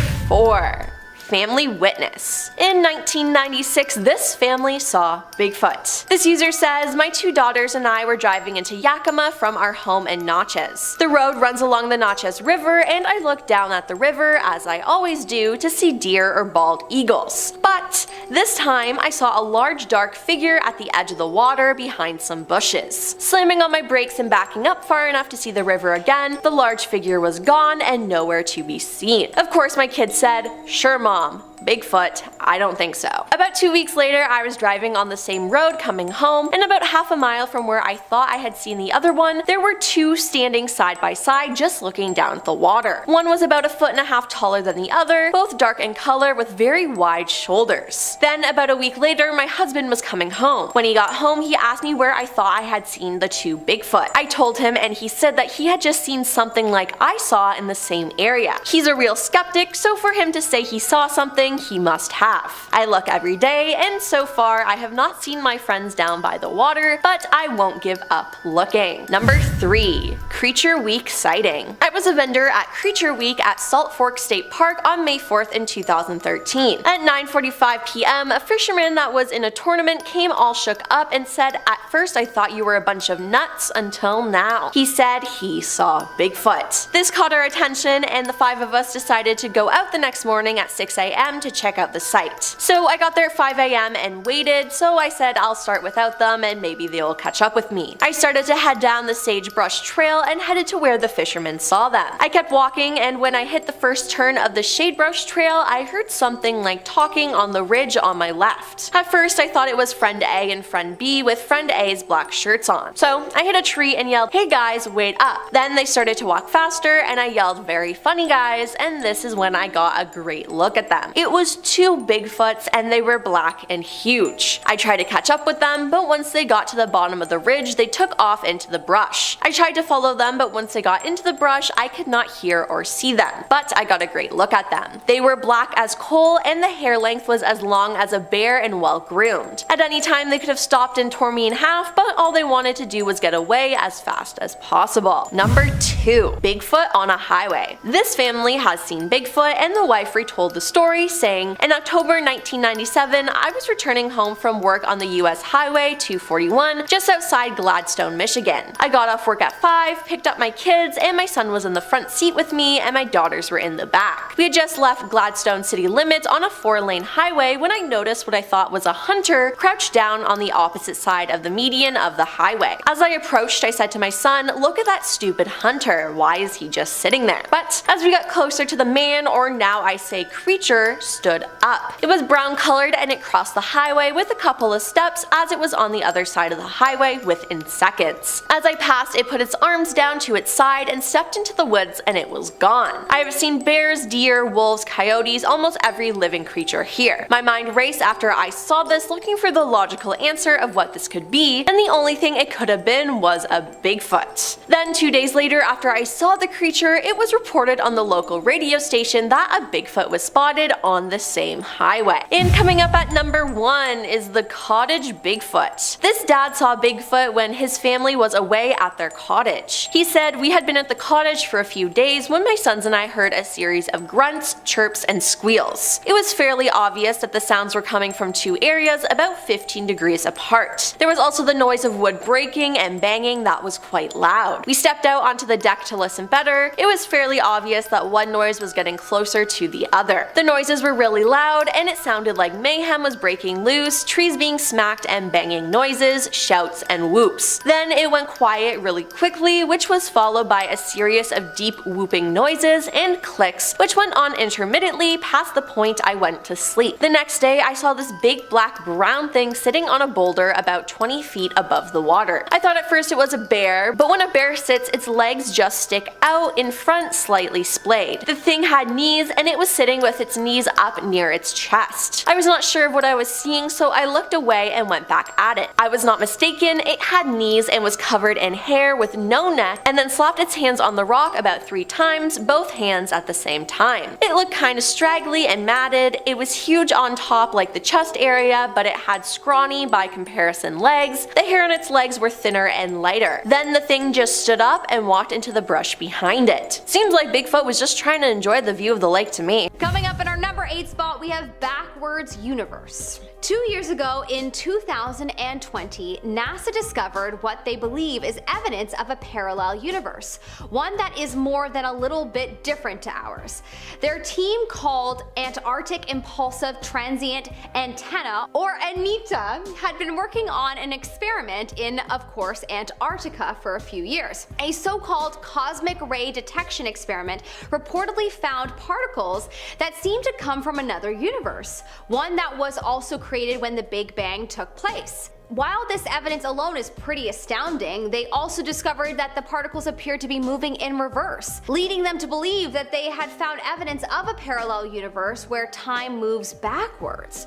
While parallel universes are often just the work of science fiction and movies, we may be closer to finding the truth of the situation than we originally thought. In our number 7 spot today, we have Observable Universe. Now let's talk about what scientists believe about the shape of space. In your head, maybe you imagine a big sphere or even some sort of donut, but most likely it's actually flat, and it stretches out infinitely, like forever. never ending. And if it goes on forever, then at some point it has to start repeating, because there is a finite number of ways that particles can be arranged within space and time. So if you looked far enough, you would eventually find another version of you, maybe wearing a different shirt or eating something different for breakfast. Maybe a version of you that didn't watch this far in the video, but hey, we like this version of you better anyways. Unfortunately, it would be pretty hard to actually see this far down the universe because our observable universe only extends 13.7 billion light years, this being the amount of time light has had to travel since the Big Bang. So you can consider the space beyond our observable universe to be its own sort of separate universe, one that we just can't see yet and probably won't for a long time, if ever. In our number 6 spot, we have time travel. Think about time travel for a second. Maybe you thought of Back to the Future. The concept of this movie is that if you go back in time and change one small thing, it can completely alter the future. Some scientists believe that time travel is a definite possibility in our future. So if it is, why haven't we seen anybody come back yet? And have they been screwing around and messing things up? Well, it's theorized that due to the way they would alter the universe, when time travelers go back in time, they actually create their own separate universe where things change. A parallel universe that works to include them in it. That would explain why we have never seen any real evidence of time travelers coming back to our current time, or even any point in the past, because they did not travel back in time in our universe, but instead to their own unique one. Am I melting your brain yet? Let's move on to some simpler stuff. In our number 5 spot, we have different life. For the second half of our list, we are going to be stepping away from science and taking a look at some people's stories of their experiences with glitches in the Matrix that may lend evidence to there being parallel or multiple universes. One day, a man was in his house when he became overcome with the urge to go outside and stand on his lawn. For a moment, he said he had the clearest feeling ever before he felt a slight wobble and everything began feeling slightly distorted. When it was over and he turned to go back inside, he saw his car in the driveway, the same make and model, but a different colored car. But that wasn't the only thing that was different. When he saw his wife, he said that she definitely looked like his wife, but he just had this feeling that she was different. He also started having memories that weren't his, and seeing buildings that, there was no way he could have never noticed in his time living there. Entire departments from his work no longer existing. Is it possible this man jumped to a parallel universe where his life was only slightly different? Maybe. In our number 4 spot, we have wrong memory. This one is a story of a false memory, seeming like an intense version of the Mandela effect. The Mandela effect being when a large group of people all share a false memory of something, which we mentioned in detail on the previous list. This person says that they vividly remember someone they know dying in a car accident, texting and driving and going off an exit ramp that was still under construction. They remember themselves and their family and friends attending the funeral and everyone in their small town talking about it for weeks. Skip to 10 years later. Even the person's fiance knew about it and knew the person's name because of how many times they had told the story. One day, their fiance is looking at their sister's Facebook page and says, "Hey, isn't that the girl who died?" The person came over to look, and it turns out that it was. Apparently also no one in the town after this incident had any memory of the car accident or the funeral that took place afterwards. So did this person potentially have a memory from a parallel universe where the accident had taken place? It's possible. Coming up in our number 3 spot, we have disembodied voice. People who believe strongly in multiverses and parallel universes usually believe that there are some places and occasions where the gaps between our universes are thinner, and it is easier for things to cross over or for the universes to communicate with each other. This story seems like one of those moments where the barrier was thin. When this person was around the age of 10, they were going to the beach with their aunt and friends when they were divided between 2 different cars. One of the cars didn't know the directions, so they were following behind the other car. When suddenly, it took a sharp turn and they had to follow and do the same, going around a very sharp bend. Suddenly, they all heard a very loud, clear voice in the car saying, "Sharp bend, The driver of the car hit the brakes as they all looked at each other confused, confirming there was no one else in the car that had said that. There wasn't even anyone close by outside the car who could have said it. So maybe it was someone managing to speak through the thin barrier between the universes, or was it a ghost? You decide. In our number 2 spot, we have the motorcycle crash. Sometimes people experience situations where the impossible seems to happen, and maybe it is impossible, but only in our current universe. This person told their story of a death-defying crash. 6 years ago, they were riding through town on a motorcycle going about 45 miles per hour. Suddenly, a woman who hadn't seen them turned left out in front of them, and despite the short amount of time, they remembered thinking about their options, whether they should go over or under the car. They laid the bike down and slid underneath the car diagonally. They slid across the pavement, no helmet, no jacket, just jeans and a hoodie.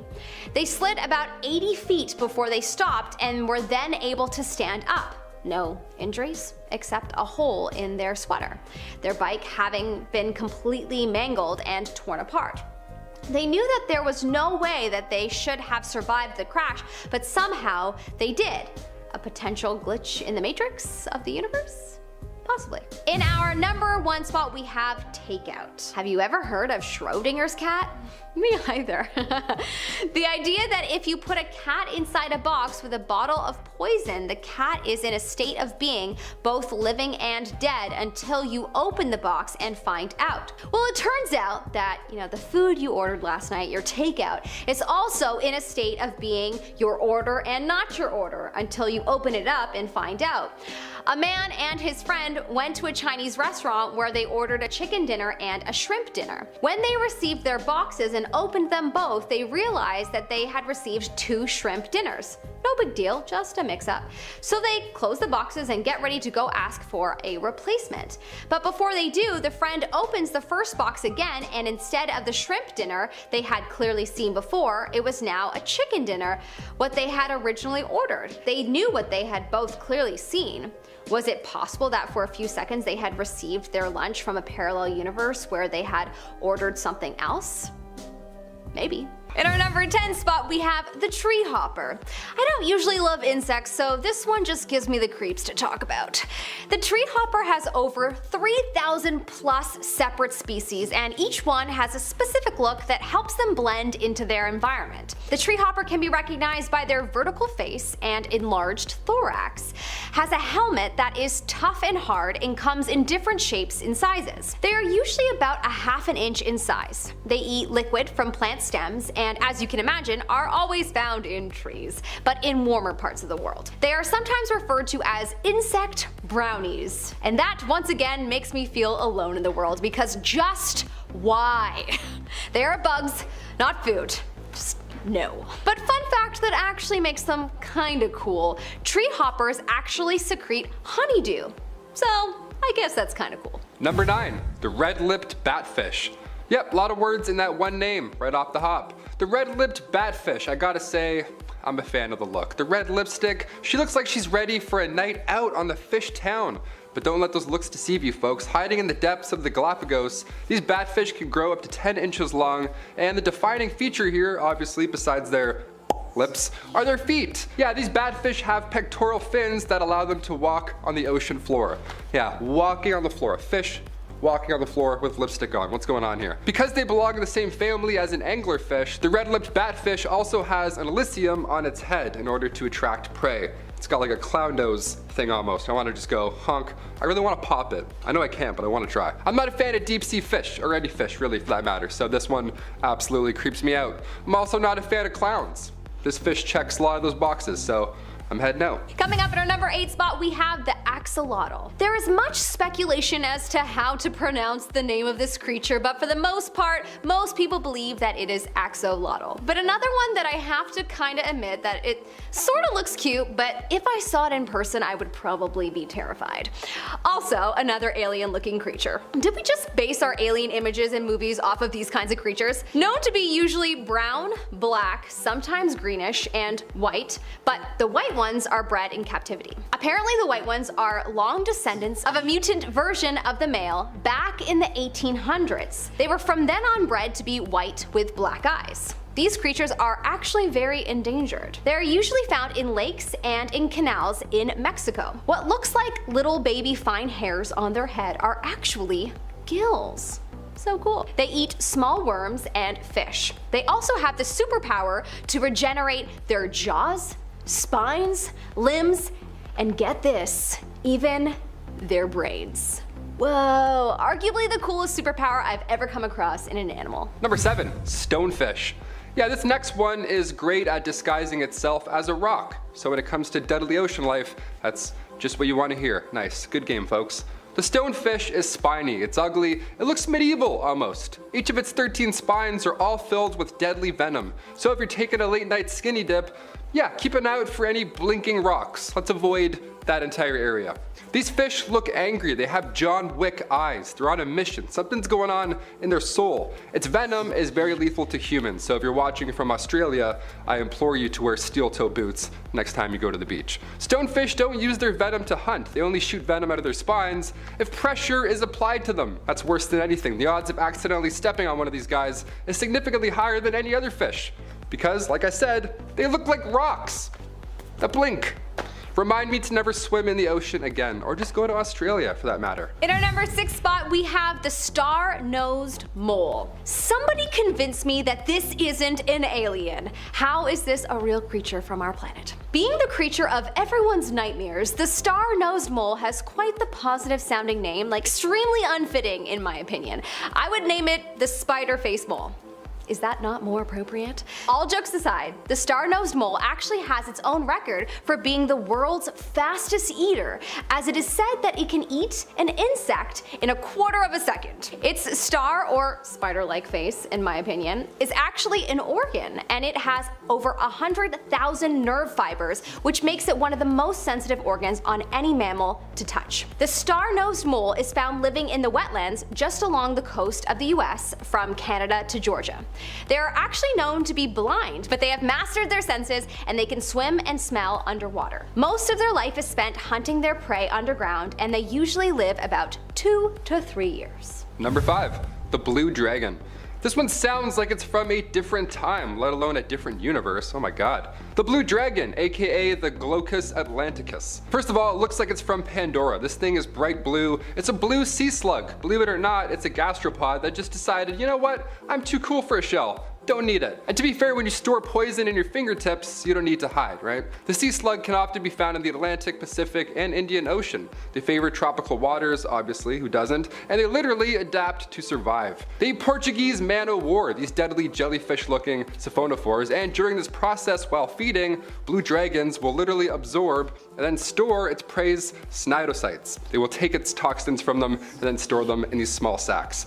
Yeah, they're literally stealing from you. So you never know what kind of venom is being held at the time. Yeah, they steal your loot. How rude is that? You could poke one and be like, oh, poison, see ya. In our number 4 spot, we have the pink fairy armadillo.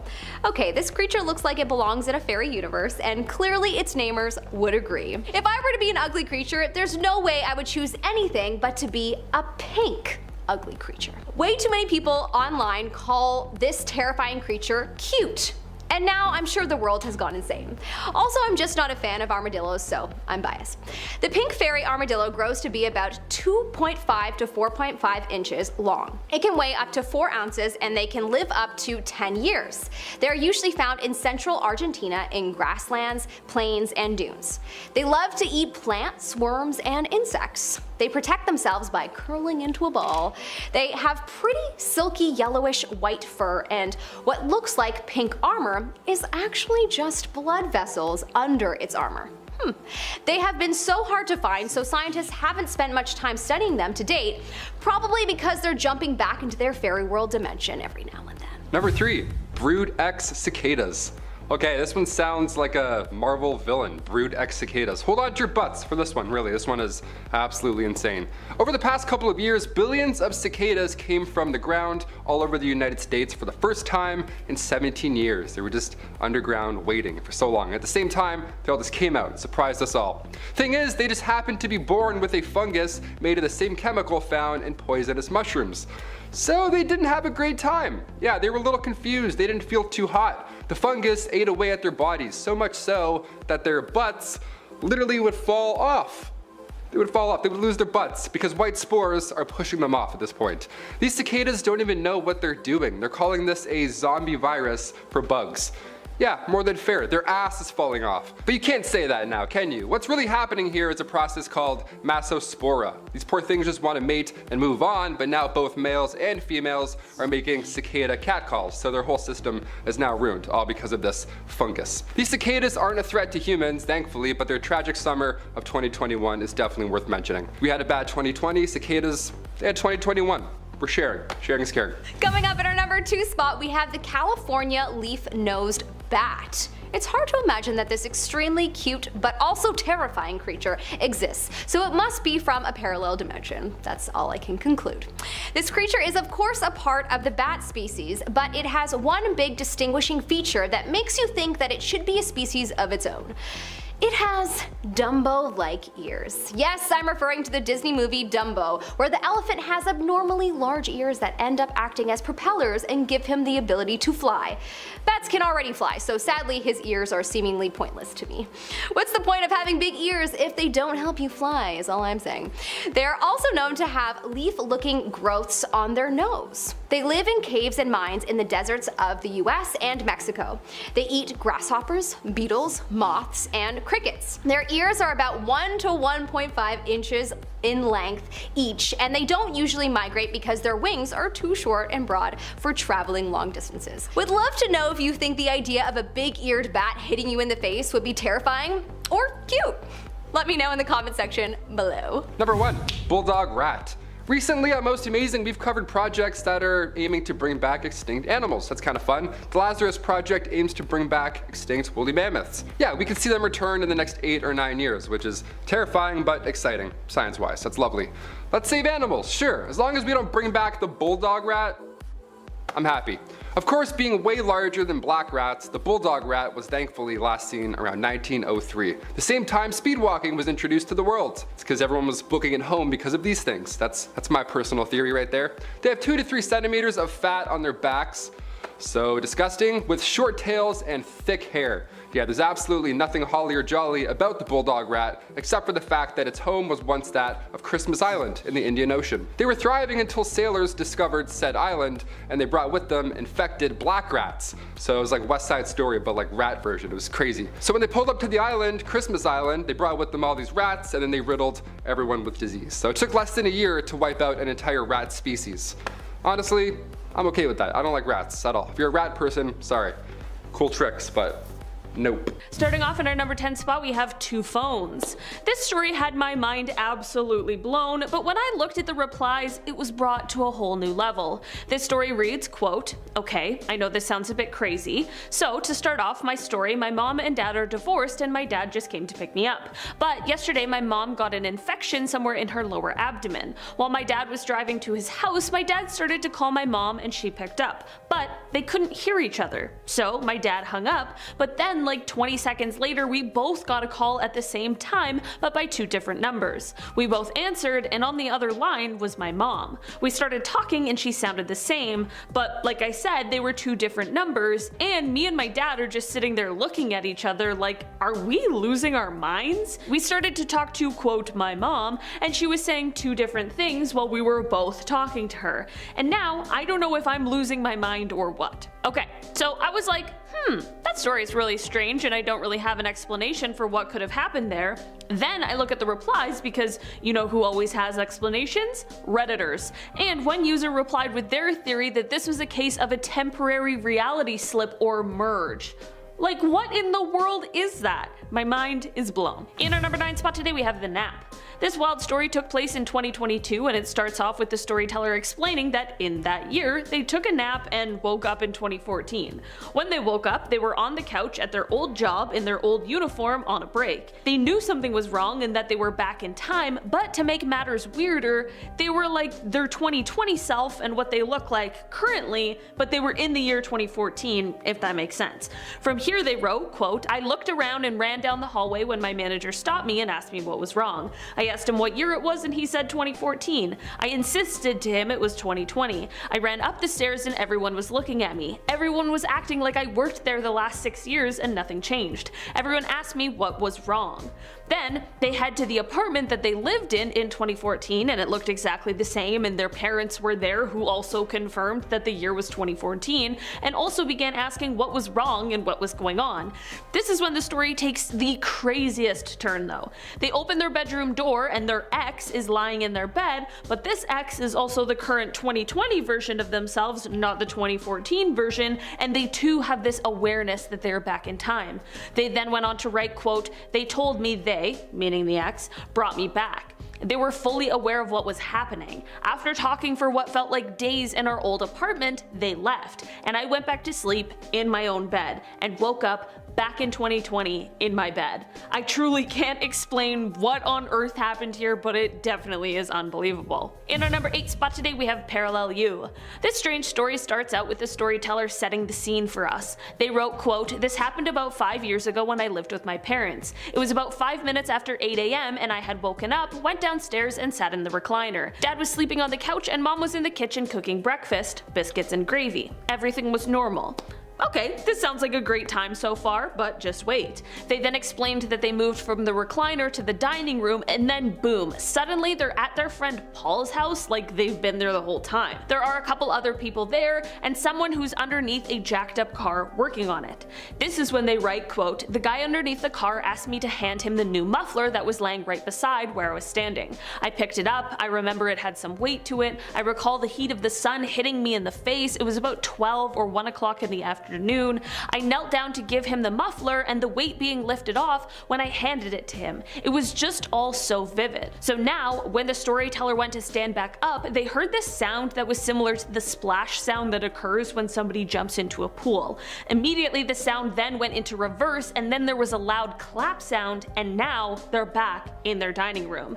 They go on to write, quote, "I looked around, looked at the clock and it was only 8:12. Dad was still on the couch, mom was still cooking breakfast, and I went into the kitchen to ask her what that loud clap was. She gave me a puzzled look and said, 'What clap?' I covered it up by saying it must have been on TV, and I sat back down trying to process what had just happened, knowing if I tried to tell her what happened that she might think I'm crazy. So I dropped it and moved on with my day as normal. I have never had anything like this happen before or since." They finish off their post by saying that they think they might have transported temporarily to their body in an alternate reality, and to be completely honest, I have no other ideas of what could have gone on here. In our number 7 spot today we have Who Was That?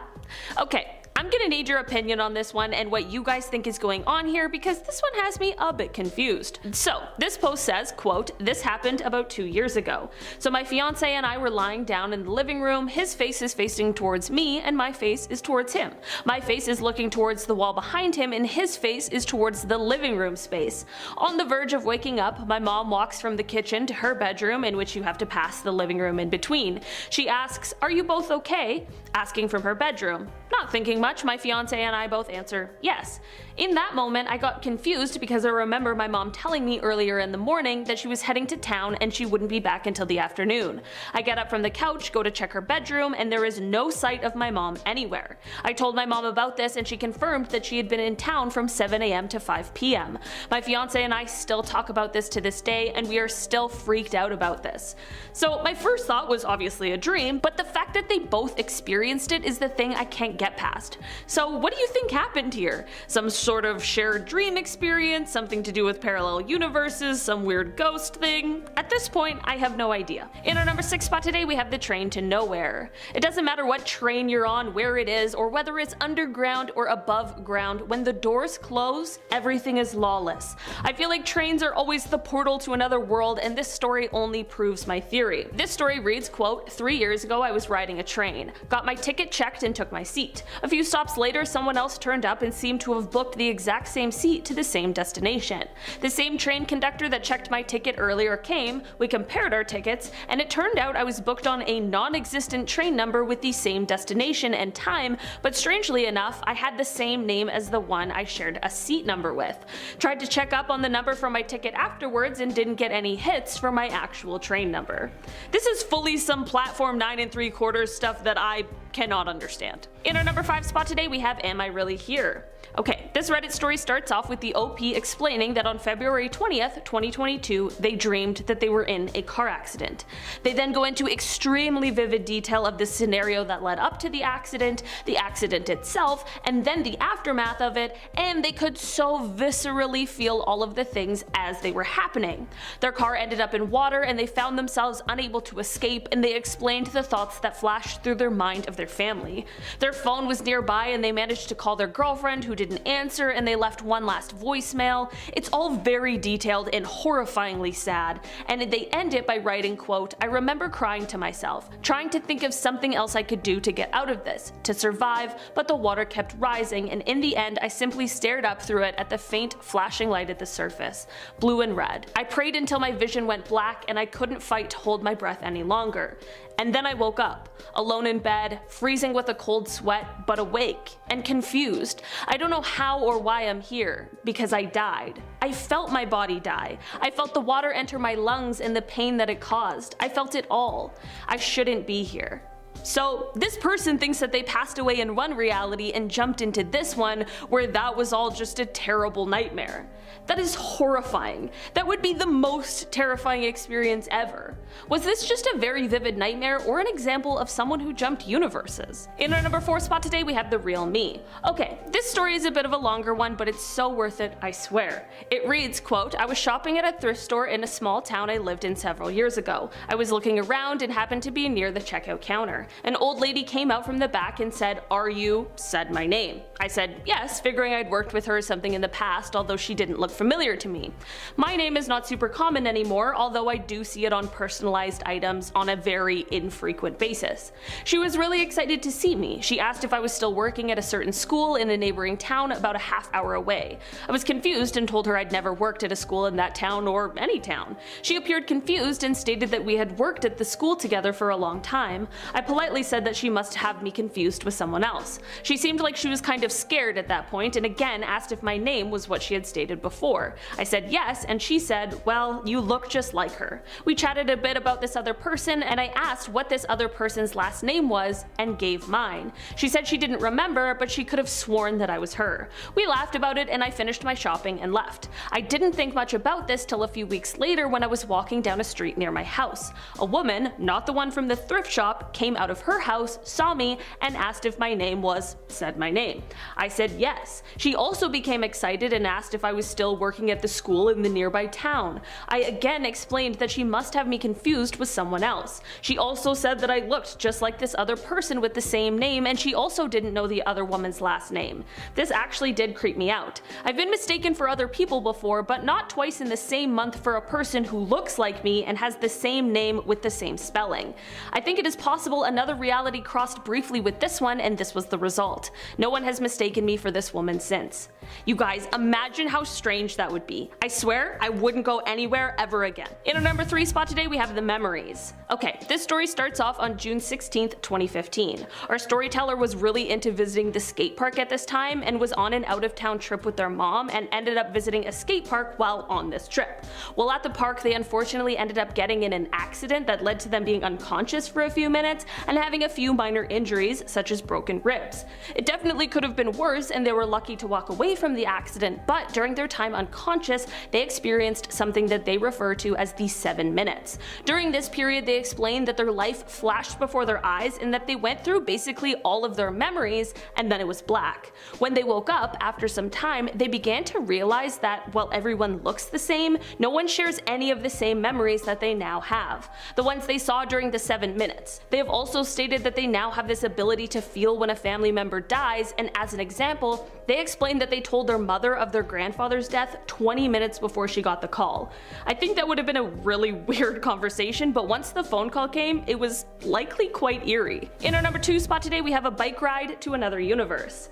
This is a story that I have no explanation as to what could have happened, but when I first read it, it gave me that shivery kind of feeling.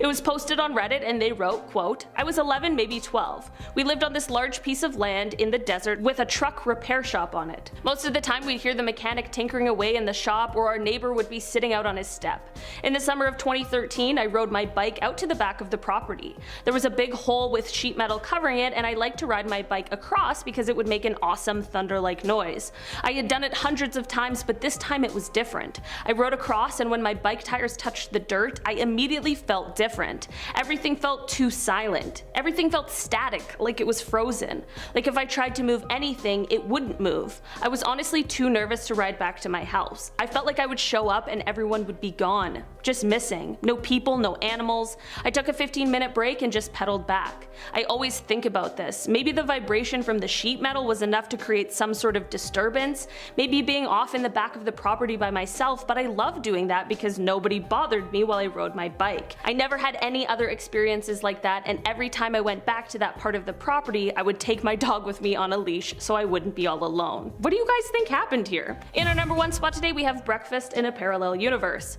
Breakfast at Tiffany's or breakfast in a parallel universe, this Reddit story honestly could be the plot of a movie. The Redditor wrote, quote, "My husband and I bought a country house, a place that we go to and work on most weekends. It's in a small town in Texas. One weekend we happened upon a restaurant that we had never noticed before. We entered and I remembered an older man, another customer with a cowboy hat on, said, 'You can just seat yourselves.' So we made our way to a little table that was open in the middle of the busy restaurant. We ordered breakfast, ate, and left. Everything seemed normal. 1 or 2 weeks later, we tried to find the same restaurant and never could find it. We drove all around the town and on each of the roads out of town and never found it. The building where I could have sworn it was boarded up and abandoned. The building looked the same but long deserted." I feel like this could either be like a cool drama or an awesome eerie thriller, you know? But either way, this story would have had me extremely confused and questioning a lot of things. It's crazy to me that they both experienced the same thing because it takes away a ton of other possible explanations. Starting off at our number 10 spot, we have the close call. This story comes from a guy who loves cars but had a weird moment about 15 years ago that he just couldn't get off of his mind. When he was in his early 20s, he loved to speed in cars and just wanted to go fast. His friend had a car that he really wanted to drive, and one day it just turned out to be his lucky day and his friend finally gave in. He hopped in the driver's seat with his friend who owned the car in the passenger seat and another buddy in the back, and off they went. They went to an empty freeway around 3 a.m. and put the pedal to the metal. Once they hit around 135 miles per hour, they began to see a bunch of semi-trucks. There were 3 basically driving side by side, taking up all 3 of the lanes and certainly not going as fast as our speed demon friend. He thought to himself that there was an on-ramp coming up and he would just use that as some extra room to pass, but unfortunately as he approached the on-ramp, another semi was entering the freeway and occupying that 4th lane. With all 4 semis lined up, he was approaching too fast with no time to brake, so he closed his eyes and prepared for the worst. But then, nothing happened. He opened his eyes and the other guys in the car were just as confused as he was. Somehow they were now in front of all of the semis, but there was literally no room for them to have passed by them. This was the end of his speeding career as he was super spooked as to what possibly just happened. Was this a real world glitch, or did he somehow enter a reality where he wasn't in an extremely dangerous and potentially fatal situation? In our number 9 spot today, we have the strange storm. This story goes that a couple were at home just doing some household chores when something super strange happened to them. The husband went to open the front door to toss a dirty rug out of the house, and it was just completely pitch black outside. The weird part is that it was at 2 p.m. and from inside the house it looked like a regular sunny afternoon with light coming in from the windows. They said that suddenly outside the front door where it was dark, it's like the sun was a light bulb and it just went on, then off again, and then on. They described it like the flickering a light bulb does right before it's burnt out. The wife asked her husband if he had seen that and he replied yes. What just happened? They also said there weren't any clouds out either, so it couldn't have been a cloud blocking the sun. Were they transported to some alternate reality for a second? I honestly have no explanation for what the pair witnessed. In our number 8 spot today we have the disappearing town. This story comes from a person who often commutes to a town around 3 hours away from the one that they live in. One day they were doing the 3-hour drive with their mom and they got to the part that takes about a third of the entire drive, and it's an area that just has a lot of like mountains and cliffs and nature. So the person telling the story is in the passenger seat and their mom is driving, and as they look out the side of the window over one of the cliffs, they see a small community that they had never seen before. The community looked nice and it consisted of mostly bungalows, which is apparently not normal for the area. Both them and their mom were super confused as to how they had never seen this community before, but it gets even weirder. They never saw the community again. It just disappeared as quickly as it appeared. Did they accidentally drive into another dimension one day? In our number 7 spot today we have slightly different. One morning in 2008, a woman named Lorena woke up in a life that was similar to the one she was living in when she went to sleep, but certainly not the same. At first it was just things like her bed sheets and pajamas, but when she got to work things began to escalate. Lorena realized that her office wasn't her office and that she worked in the same building but in a completely different department. She had never even met her boss before, so she knew this couldn't have just been a moment where she got lost or confused. When she returned home after the workday, she was met by her ex-boyfriend, only to find out that he was apparently her current boyfriend. She tried to find the person that she had been dating for months, but he didn't seem to exist in this new life and world that she now found herself in. Lorena began to seek psychiatric help because she was fearing she was having some sort of nervous breakdown, but all the tests revealed that she seemed to be of sound body and mind.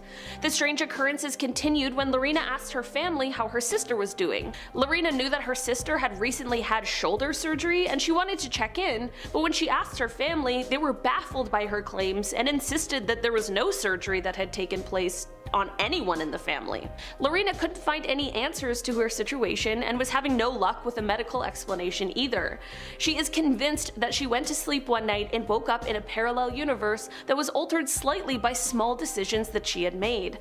Honestly, after all of these stories, I think I kinda might believe her too. In our number 6 spot today we have moving.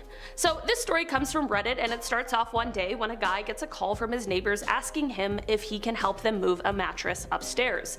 They had a good relationship with the neighbors, so of course he was willing to help. When he got there, they got the mattress all moved and the neighbors asked if he wouldn't mind helping with an armoire as well. No problem, he thought, as he began to help them move that one up the stairs as well. This is when things went awry, however. There were 11 stairs at the front, he was on the lower end carrying the armoire, and about 6 steps up his friend at the top lost a handle on it and the whole thing came crashing down on him since he was of course at the bottom.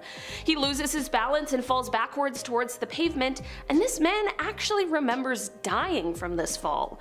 The next thing he remembers though is waking up in his dining room with his phone ringing and his wife asking him if he's going to answer the phone. He is obviously super freaked out because he literally just remembers dying 2 seconds ago, but now he's here? When he answers the phone, it's his neighbor asking if he can help move a mattress up the stairs. He surprisingly goes over again to help, and when he gets there he says he can help with the mattress but not with the armoire. This neighbor is shocked because he doesn't know how he could have possibly known about the armoire. Did the guy have some sort of premonition, or did his death in one reality bring him into a different one? Who knows, but I hope he's taking advantage of this second lease on life. In our number 5 spot today we have the breath. This Reddit post comes from the user cat22l and they wrote, quote, "About 30 seconds ago I was sitting on the couch as my dog walked by to go sit on her bed we have behind the L part of the sectional. She had something small caught in her throat last night, I think a popcorn shell, so I was paying attention to her breathing just to make sure she got it out. For a few minutes she was breathing fine, and then what sounded like a light snore started happening. This is semi-normal for her depending on what position she's laying in, so I didn't bother to go over and check on her. That went on for about 5 minutes until the most disgusting, and to my now realization terrifying, snore/cough/wheezing sounds started happening. I go over to her to make sure she's okay, and the exact moment I looked at her bed, the sound stopped mid-breath and she wasn't there. She was outside with my parents and had been for around 30 minutes. There's no way to get out of the room without walking right past me. I don't know whose dog I saw and what was making that creepy ass sound 5 feet away from me, but I'm going to be staying outside for the rest of the day and hiring an exorcist. Maybe this is a weird parallel universe story, or maybe this is just a full-on demon. What do you guys think? In our number 4 spot today, we have the road trip. One day in 2006, a woman named Carol was driving through San Bernardino, California on her way to Paris, California, where she was going to stay for a few days. On her travels, she saw a sign for Riverside, which was nearby, and she decided that since her family had roots there, maybe it was time to stop in for a visit. As she went into Riverside, she realized that everything looked different from how she remembered it, and she was unable to find her old house that she grew up in. She tried to go to the street that her grandmother used to live on, but that one was different too. And when she tried to visit her grandparents' graves at the cemetery, the whole place didn't even exist. Even the people who were living in the town gave Carol a bad feeling, and she didn't even want to get out of her car. She decided she would be better off just continuing on her trip, and she left Riverside. Carol didn't return to Riverside until a few years later after her dad had passed away and she was attending the funeral. To Carol's surprise, when she went to Riverside this time, everything was as she remembered it from her childhood. Carol believes that somehow that day she ended up in some sort of a parallel universe form of Riverside, and she even said that she felt like if she left her car that day, she was going to get stuck there. In our number 3 spot today, we have the new location.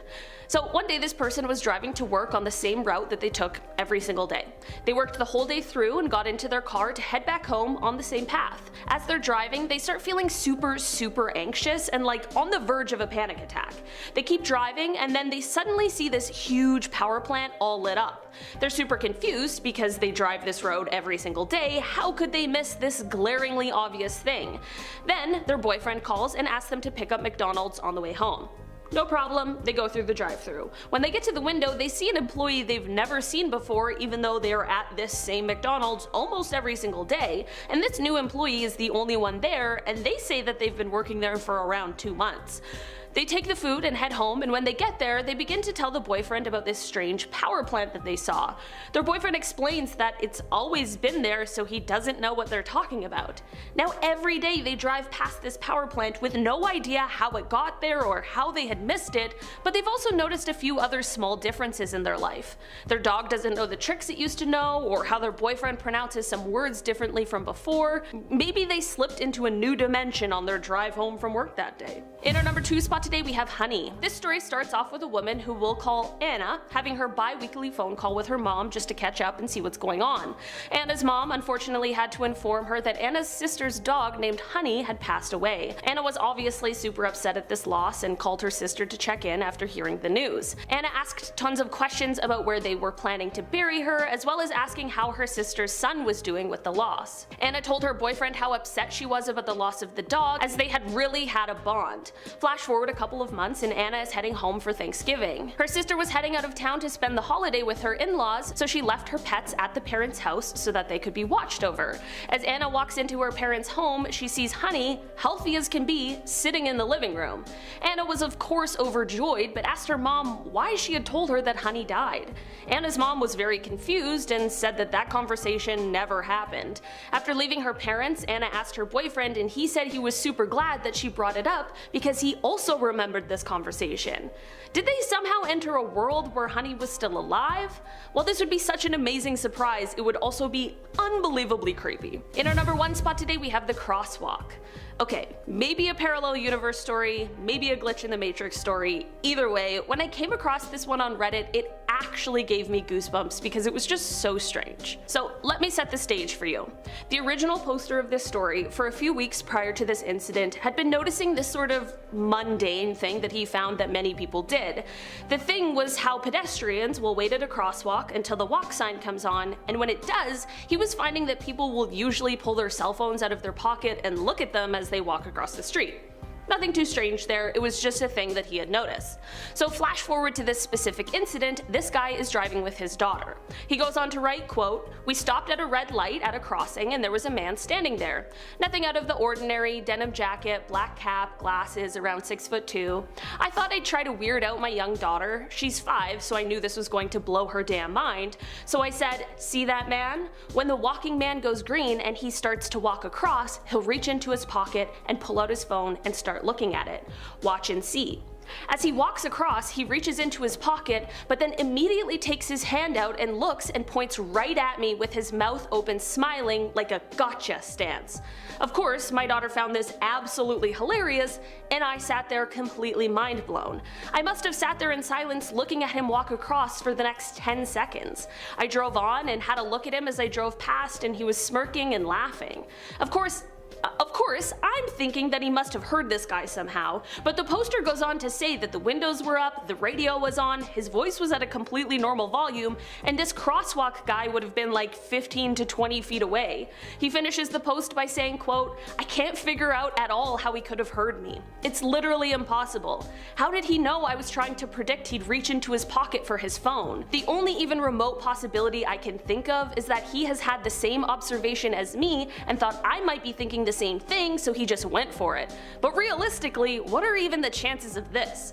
This story truly is just an incredibly weird one. Kicking off the list at number 10, Katie rocks. You ever hop in the shower first thing in the morning and it feels like literal paradise? Otherworldly, some would say. Well, a new TikTok trend has me meditating in the shower now, apparently. Here we go. TikTok users left, right, and center are stepping forward, or rather backwards, with their claims on entering parallel universes. Nashville model Katie Rocks recently kicked this off, and she used the social media platform to recall a 2017 trip to Paris that some of her classmates claimed missed the flight, although Katie saw them with her own eyes. I remember walking on that aircraft past 2 of my friends and sitting like 3 rows behind them. Then the 4 of us took a taxi back to the apartments we were staying in while we were in school, and I distinctly remember this. 2 days later, they're talking about how they weren't 3 rows in front of us, and to this day I have no idea why they remember missing the flight. That's way too close to the plot of Final Destination. Honestly, this creeps me out just reading about it. I can't even begin to unravel this one. No way. The same user, Katie Rocks, posted again a month later, this time saying she's since discovered the ability to shift realities. Showers. Hot showers are the key, apparently. I would have guessed baths, but showers are cool too. We'll take those. Number 9, a familiar face. Username High Life No Miller Lite posted this one a couple months back on Reddit. Great name, also. Gotta say, that's a really good name. It's since got a lot of attention. Let me know what you think. They say, "I'm from a very dry, hot state in the US, and I was visiting California on a trip with my wife. While out eating, we both witnessed a person that looked exactly like me. Same typical mid-fade and head dents inherited from my father. Same body type, only chubby rather than my more slim and athletic frame. I saw the side profile from the back as they walked away from view, and it was my exact face." That's so creepy. My wife had a direct view but could not remember directly what my face looked like, but she noted similarities from my body to head and even the way that I walked. I couldn't believe what we saw. Any thoughts? Question mark. I mean, if you didn't mention the head dents and got that specific, this wouldn't have stuck with me like it did. I also love the subtle roast on the other you. You're like, yeah, this guy was just like me, only, you know, not ripped. Otherwise, that's quite creepy. Thanks for sharing.